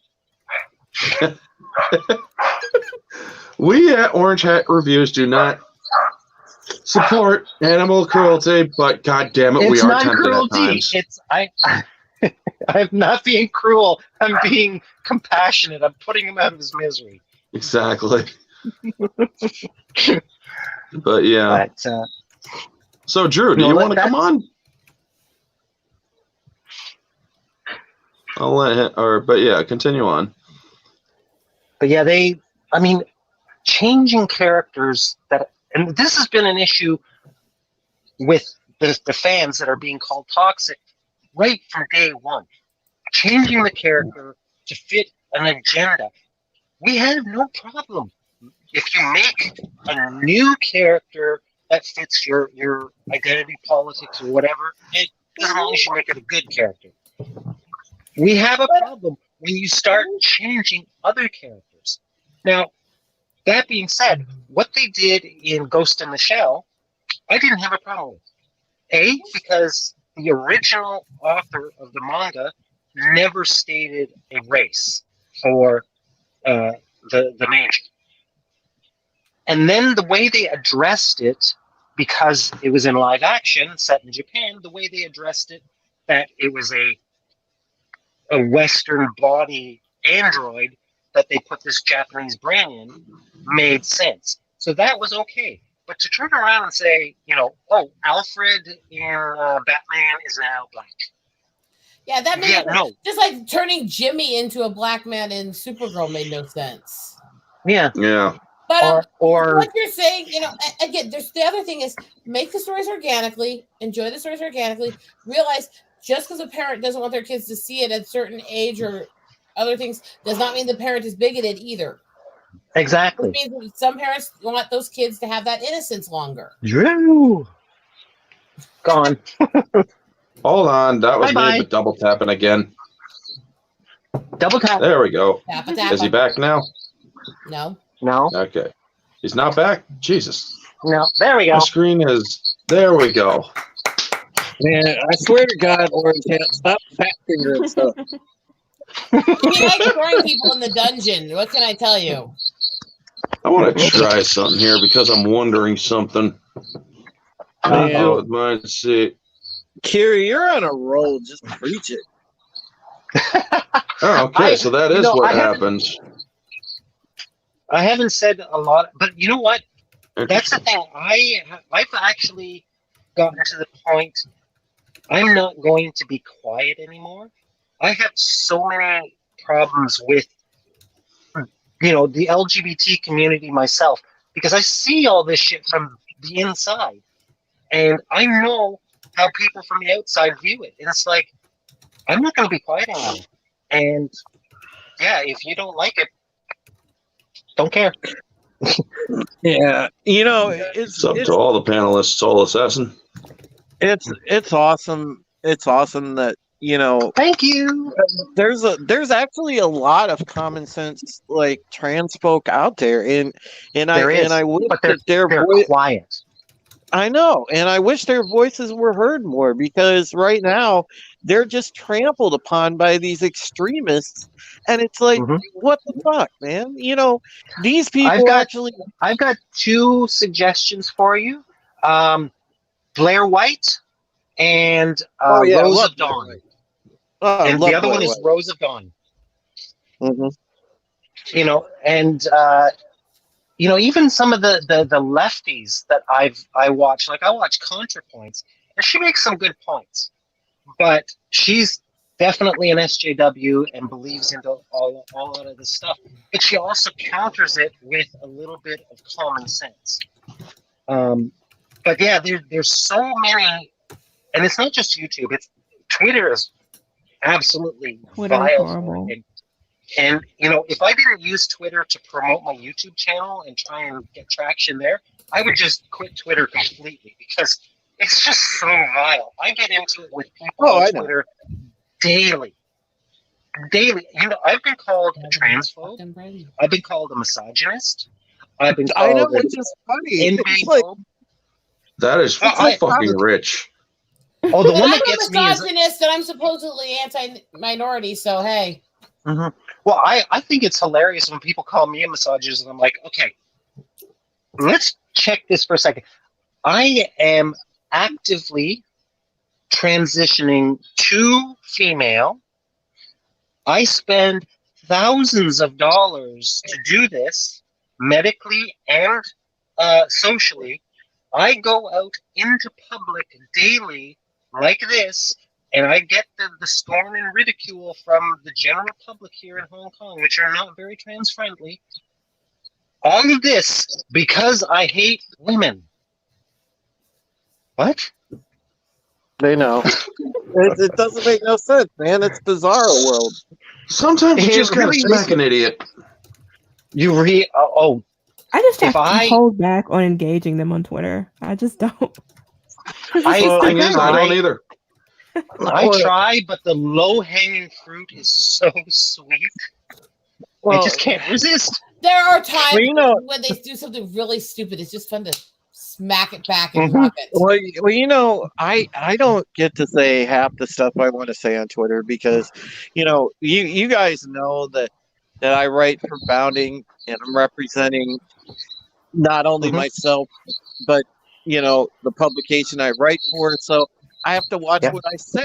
And it sucks because, there's a lot of times they'll come out, they'll read one of my stories even, and you guys have read my stuff. I make common sense points. I'm not a preachy writer at all. I'm not that kind of journalist. But I get people that are like, oh, you're all right. You write for Bounding in the comics, blah, blah, blah. And people that constantly will come out and talk shit about us and whatnot. And, oh, God, I just want to eviscerate them on Twitter. But I'm like, no. It's funny that, the far left has gone so far left that they've fallen right off the edge. And they say everybody who is anywhere right of them as alt-right. Mm-hmm. Yeah, it's crazy, Carrie. It really is, man. And oh god, They keep putting the label on leftists even. Mm-hmm. Well, that's what I mean. If you are not far left, then you're alt-right. Well, they keep accusing Anthony of being the freaking alt-right, and he's a freaking pagan leftist in Jersey. I don't know how that works. But that's the way. That's all that they see. You know, if you don't agree with what they say, then you're automatically the opposite. You know, oh my God, you're fascist. You don't believe in what I believe in. Like, no, we're not fascists. We have common sense. Thank you. Honestly, does everybody on this panel agree on everything? No. Carrie down there, No. How many times have we sat there and debated on threads and in private message, girl? Oh, plenty. We argue with each other all the time. We're still buddies. We're women. No, I don't know what you're talking about. I've never argued with you, Rosetta.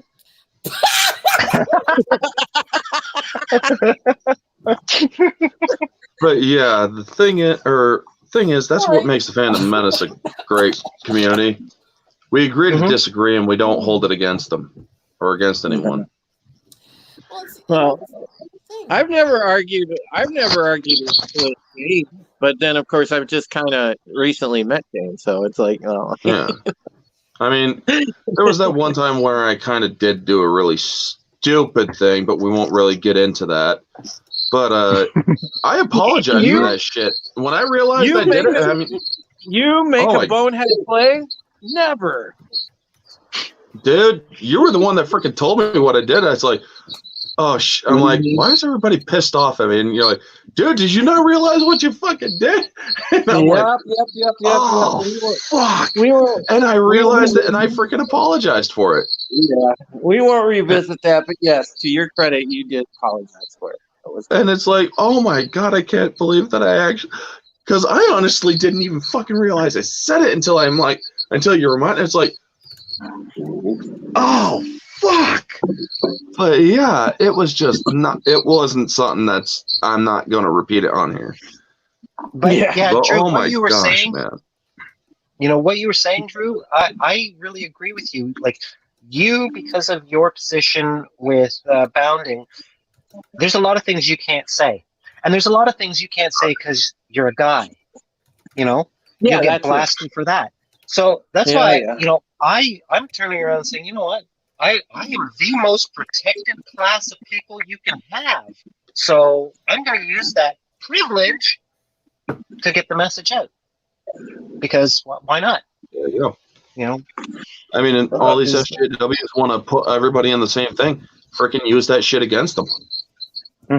Well, that's exactly it. Their argument falls apart when they realize that, you know, you take a community like, you know, that we have different people that share the common principle of, you know, wanting politics out of entertainment, you know, wanting good storytelling, things like that.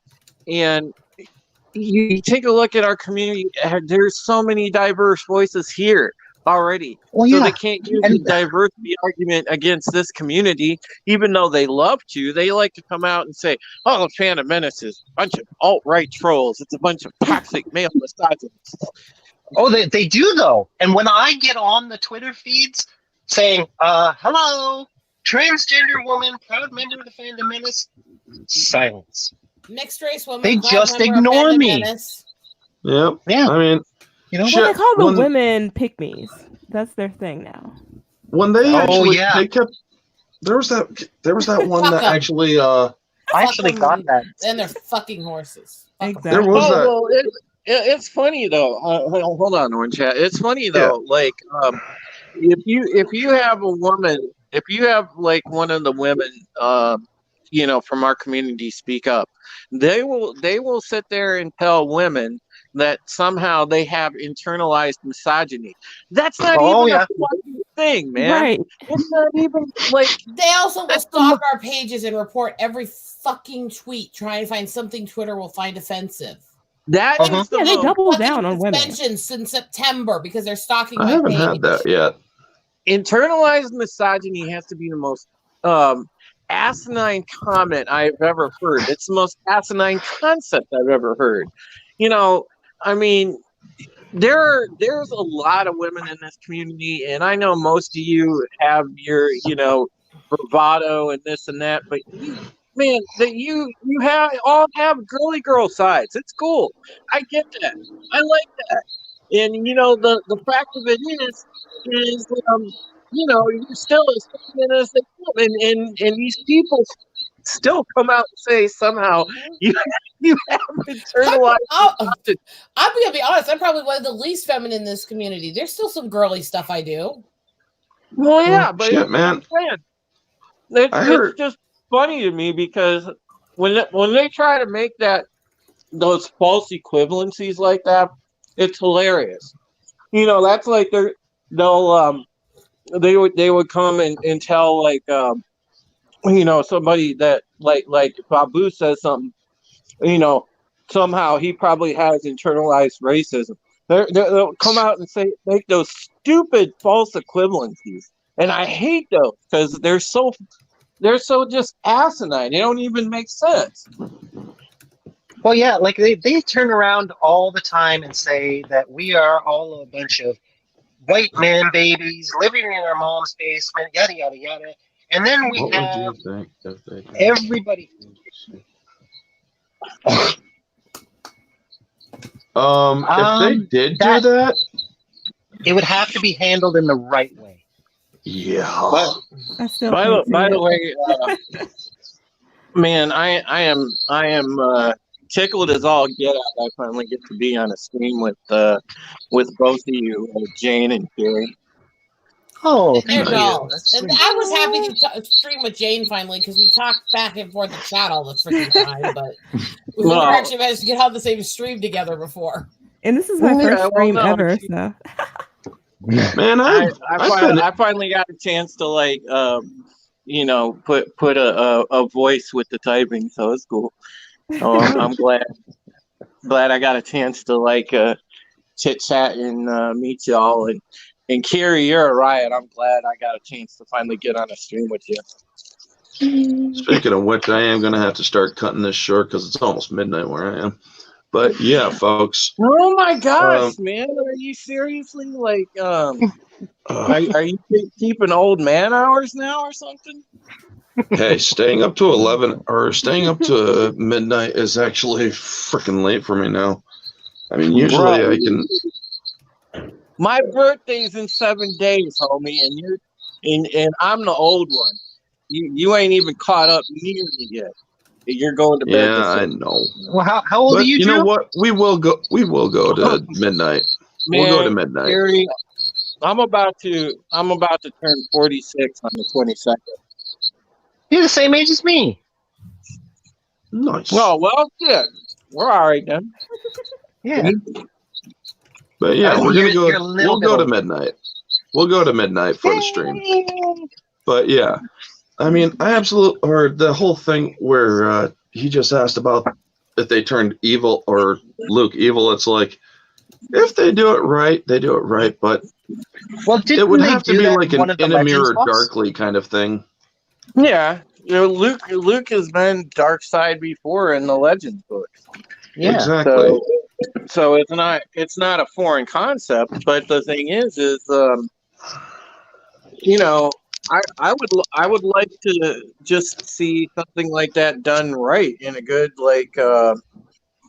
organic sort of way, and there's a way to write stuff like that. But the thing is most oftentimes you don't get that in modern storytelling when it comes to TV and movie writing. I'll be right back. I have to help me out with something. Mm-hmm. Okay. Yeah, and that's the problem with everything that Hollywood is putting. I am a self-admitted cinephile. Like, I could take you to my stairs and show you a small part of my DVD collection, and your jaw would hit the floor. I have over 3,000 DVDs. Nice. This is my own personal collection. You know, I haven't watched all of them. Most of them I have, but I used to watch movies all the time. Everything from Captain Blood and Robin Hood from Errol Flynn to Marilyn Monroe, all the way up to the most modern blockbuster. You know, foreign films, indie films, art house films. I've seen them all, and I constantly see now just this, you know, substandard. It's not even artsy. It's not. There's nothing there except There's no for substance. Yeah. There's no substance, and it's literally they put flashy images that look pretty and basically preach at you for 2 hours, and that's it. That's all these movies are anymore. And you know, like you look at even the like Jurassic Park, for example. 20 years ago, 30 years ago. Anyways, the first Jurassic Park. 20. You know, it was a novel thing, and the main focus of that wasn't so much Michael Crichton's book adaptation, but it was look what we can do with CGI. But they still had some semblance of a story. Mm-hmm. Their main push was the realistic dinosaurs, but there was still some story. Now, that's all old news. So now everything is CGI, everything, you know, the backgrounds and the characters, and it's all. So there's nothing there, but they still have no story, and they just go, men are bad, women are awesome, suck it. And that's 2 hours of that? Who wants to see that? And they're like, oh, well, it made $1 billion. Yeah. Gross. And this is something that I was getting into with somebody about the sequel trilogy, and they're like, "Oh, Disney's made its money back from the purchase of Lucasfilm, you know, $4.1 billion or whatever." And I'm like, "No, they really haven't. If you do the math, they haven't even made back their initial investment because, oh well, each of the movies made $1 billion. Okay, that is box office gross." Then you have to pay the marketing. Then you have to give, you know, up to 60% of the revenues to the theaters. That leaves how much for the actual studio? And then they have to pay for the production. So $1 billion on a movie that cost $300 million, and they basically, you double that for the marketing budget, so $600 million. They're not making a lot of money, and then that's getting put towards the initial investment to buy Lucasfilm. Then they have all the toys that are not selling that somebody had to pay for. Mm-hmm. They're not getting the revenue from that, and then you've got the theme parks and all the other merchandise. They haven't made that $4 billion back yet. To say that, at this you point, know, it's wildly, yeah. I'm sorry. At this point, you might as well just start making freaking Star Wars sex toys because you might as well appeal to the original fans in some way, shape, or form because they're all adults. And if you're not going to sell the toys, you might as well sell adult toys because that way you might make a buck. I got news for you. There is a website that already makes Star Trek and Star Wars sex toys. Oh, God. I wonder if Disney actually gets a cut. I have no idea. Then again, Disney owns fucking everything. They own everything, right? They probably do. Yeah, they're the Weyland-Yutani of the real world. Yeah. For those of you who know aliens. Of course. I mean, I've actually said that numerous times. It's like, why don't you guys just fucking admit that you're trying to do what Weyland-Yutani did and rule the world? Mm-hmm. And isn't a monopoly illegal in the U.S.? Yes, but it's only illegal if you can prove it. And the thing is, and there's complicated things anyways, because it has to be monopolies in certain things. It can't just be because I'm the only one who sells this item that I came up with. Also, well, I mean, if you own the patent on something, but you know, when they buy every film company, you know, when Disney's basically buying every single film company out there, I think there's a problem. I do the problem is, actually. even when they get broken up, they come back together. AT&T is a perfect example of that. They were broken up. Here they are. Thing is, Disney owns one major news organization, and that's ABC, I believe. Now, if they buy, for now, they can't own a second. Because if they own a second one, they have crossed the monopoly line. You are not allowed to control. You are not allowed to control more than one media agency. But what if 20th Century Fox? Fox News is not owned by Disney. But you've got Disney as the umbrella company, and then it's got all these other big corporations under it, with all these other corporations under those subsidiaries. Et cetera. You know, I'm sure somebody there is trying to. I think it's going to happen. The reason why they changed 20th Century Fox to 20th Century Studios and Searchlight Pictures is because they wanted to separate their connective name to Fox News, because Fox News to them is an alt-right media site, or is an alt-right medium. And even though, actually, to be completely honest, they're actually the more objective out of all of the media sites of the mainstream. That's why they call it alt-right. They have, yes, it is. They have opinion people like Tucker Carlson and Sean Hannity and whatnot, but they also still do report on some of the criticisms of the president as well. They're not completely in the president's thing. But there's so many commentary shows now. It's like that's the thing they want. They don't want to report news. They just want to have their opinions. And that really is both sides are doing that. Yeah, that's true. That's what news is these days now. Yeah. Entertainment. Hard anchor desks are a thing of the past.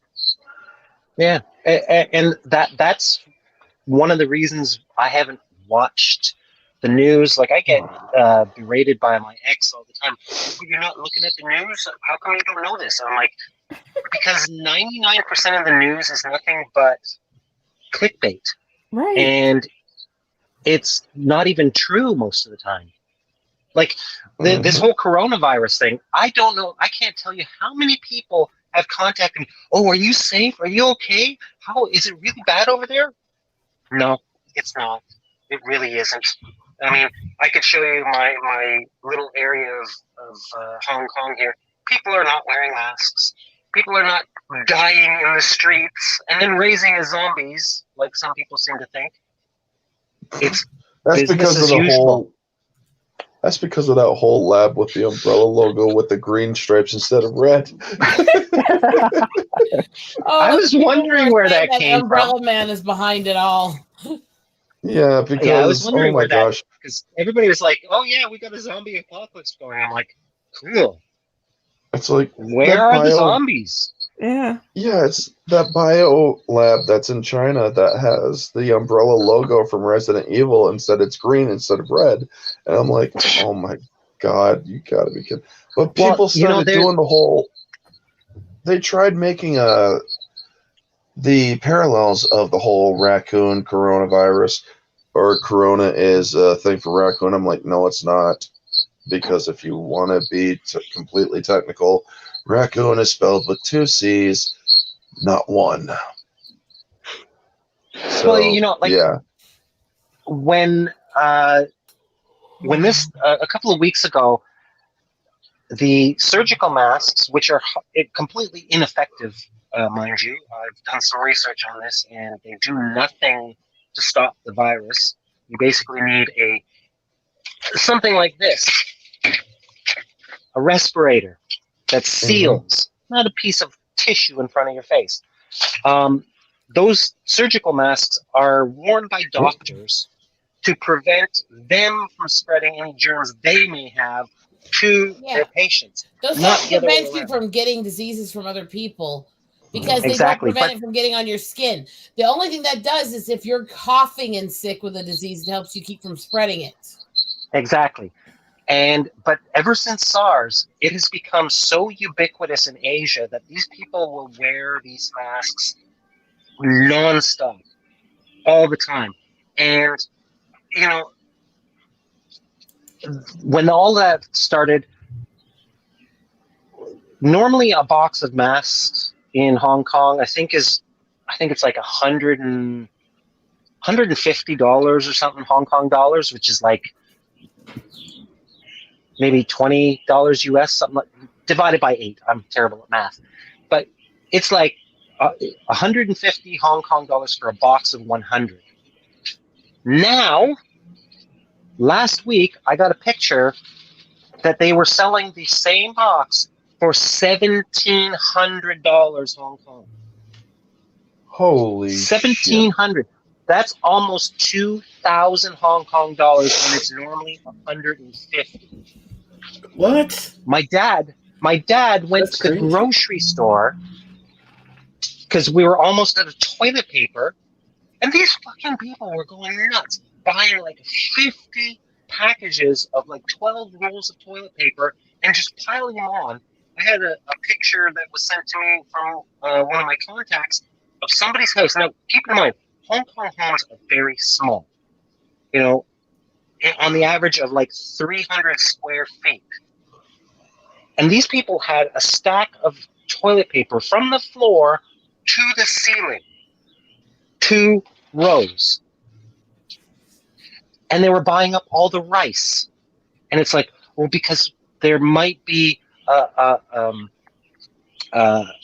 shipping embargo from China because they're closing the borders, so these things won't be available. It's like more places in the world than China make toilet paper, you fucking moron. You know, like, but my dad went to the store and they had actually implemented a 2-package policy. You're only allowed to buy 2 per person. So he saw this mother and daughter. And the daughter's like, you know, in her 30s, and then the mother is, you know, in her 60s. They would go in, push their way past everybody, grab their 2 rolls each, go to the counter, pay for it, go downstairs to their van that's waiting in front of the store, put them in, go back in the store and do it again for 2 days in a row. Wow. For toilet paper. For toilet paper. My son uses toilet paper like it's going out of style. I use it to clean my nose and, you know, when I'm doing my makeup and stuff like that. So I'm not like really, you know, sparse with it. And one of those rolls or those packages of 12 rolls will last us 2 months. These people have got like 600 rolls of toilet paper. They've got a lifetime supply. It's insane. But you know, like I'm looking out here right now, and I see families. Like I see one person wearing one of those stupid masks, and I see a bunch of people walking around, just enjoying the rather cold Hong Kong day. Yeah, and that person wearing a mask might have a cold or something, where they're trying not to cough on people. This is Hong Kong. It probably isn't. It's probably he's a germaphobe.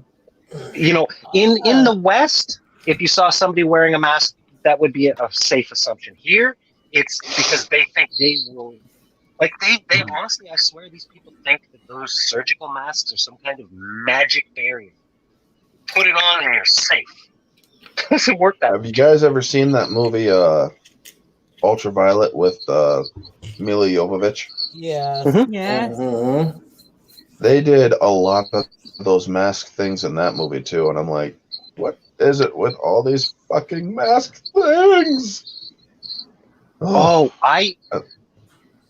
with the shortage of surgical masks because of all this, some of the people have gotten really creative.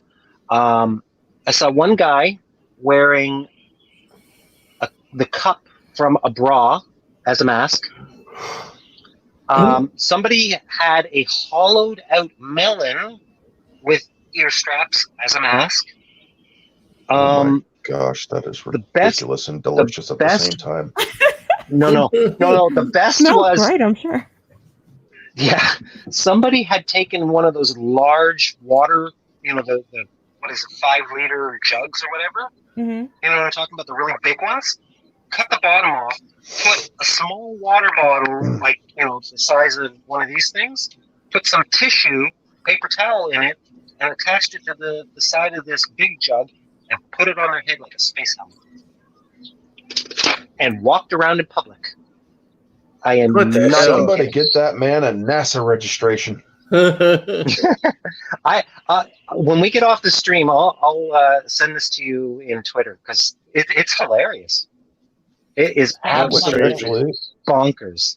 We're gonna go for 5 more minutes because it's almost to the 3:55 mark. There we go. Yeah, I said we were getting off at midnight, but we're gonna go for the 5 minutes because we started 5 minutes late. But yeah. But yeah, but I keep getting messages from people in the West, and it's not just this coronavirus. When we were having the riots, people were thinking that it was like everywhere and the entire city was burning, and it wasn't. When the Fukushima tsunami hit in Japan, northern Japan, people were asking me if I was safe here. Well, that's the problem. Is I'm like, Hong Kong is 5 hours flight away from Tokyo. People don't know that. The problem is my family thought I was safe. Everything is sensationalized, and that's right. and that's a serious issue, and it's been shown time and again. If you pay attention to whenever we have a shooting type of situation, first thing that the news does is over sensationalize it because that is purposeful because it pushes the gun control agenda immediately. And that is why they over sensationalize. That actually reminds me of I've watched another video from another trans YouTuber that made a really good point about this whole Trans Day of Remembrance thing and all the trans people that have been murdered. And it's like, how many of them were actually murdered for being trans? Or were they killed because they were in the wrong place at the wrong time or for another reason? But they put it all in and say, because they're trans, they were killed. And it's just false. But I have a problem with them doing that with shootings anyway, because most people, most of those crimes are personal. They are. You and someone there is something they diminish in the news, and that is certain news stories if they involve the middle of the country. They diminish things about education. They diminish things about wisdom in the middle of the country. They diminish the good that hunting does. They diminish the good that hunters do. They diminish what true conservation is. They diminish how many times guns actually save lives. They diminish all these things while they hype up the other things. There's every bit as many sensational stories that happen the other way that could be used to actually be positive and uplift and show people the good that's done. But that would go against their agenda, so they hide those things. But it also speaks to the American population too, because people don't pay attention to good news. They don't pay attention to positive news. Everybody wants a tragedy or drama. In my home city, there was a mass shooting attempted at a church I used to go to. That was stopped by armed citizens. The guy died in a shootout. Oh, I think I heard about that. Later. And they won't say nothing about that. No. It was buried in almost all media. Sure. Of course it was. The only deaths that involved in that was when he had a shootout with the cops later after he got away, and that was 3 people total, including himself. Because in their eyes, there's no there's no good person that owns a gun. They can't conceive of the fact that somebody can save a life, defend themselves, protect their family. They can't conceive of that because it's just all one constant push. We need to get guns out of everyone's hands. But the thing is, criminals don't care about your laws. Exactly. All you're doing is taking the guns away from the law-abiding citizens, because criminals will still get them, and they will still use them. In this country, more people own guns than almost anyone realizes. Everyone owns guns. It is about a third of the population does own guns. I technically can't own a gun right now. 300 million guns are legally owned in this country, and they think they're going to just say, okay, well, guns are evil. If you have a gun, you're going to kill somebody. Really? Do you know how little population would be left if that was true at this point? Right, exactly. There would be no one in Louisiana right now. But see, the problem would be around 2 billion people on Earth at any one time. Again, it's what we go back to. The extreme, the left, man, they don't use facts. They do not use facts, and that's like just what's so funny about their argument. And I love when they get exposed. It's like what Terry was saying earlier. It's how they've co-opted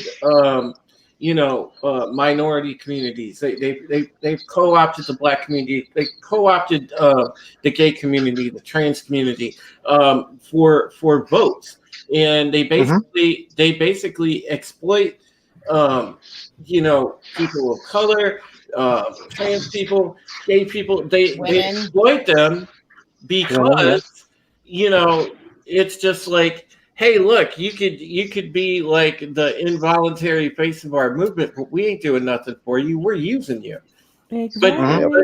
But see, that's the thing.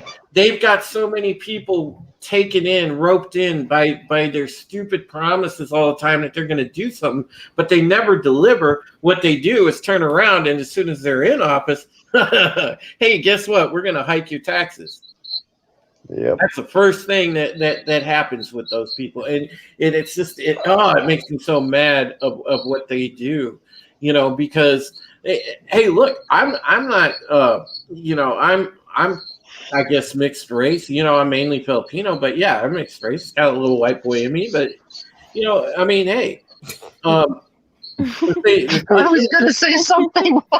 Oh God, I think all three women had the same thought at the same time. Yeah, me too. That was funny. What? Something to share? Having a little white boy in you. God. Damn. All the women were True. perfect. Hey, I didn't. Hey, you said it. You said I it. didn't actually walk into a pun, but my God. Drew, you're not a Catholic, are you? Huh? Hey, shut up, Orange Hat. I was raised Catholic. Get out of here. You guys, I can do that because believe it or not, I don't care. Listen, you know what? It's all good. I would rather that y'all fun on me because that's how I know you like me. Because if you weren't messing with me, I'd be a little bit worried. All right. Well, anyway, folks, we do got to get this is one. Something we can do. Yeah. We can actually we're gonna have fun to, and it's okay. Yep. We're gonna have to start closing this down. We I provided the final finale of the night of entertainment. Yes, thank you, Drew. Anyway, folks, give the panel a hand. Carrie Morning, Carrie Rosetta Allen.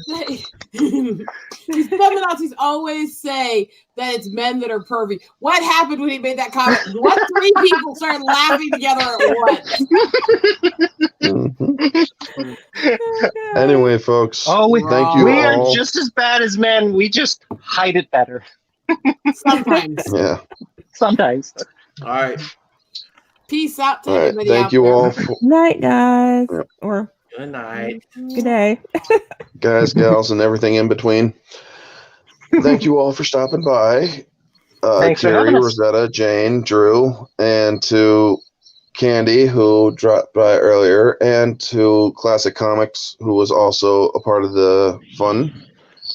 Thank you, everyone who in the chat for dropping by. Y'all know the drill. Like, comment, subscribe, share, all that jazz.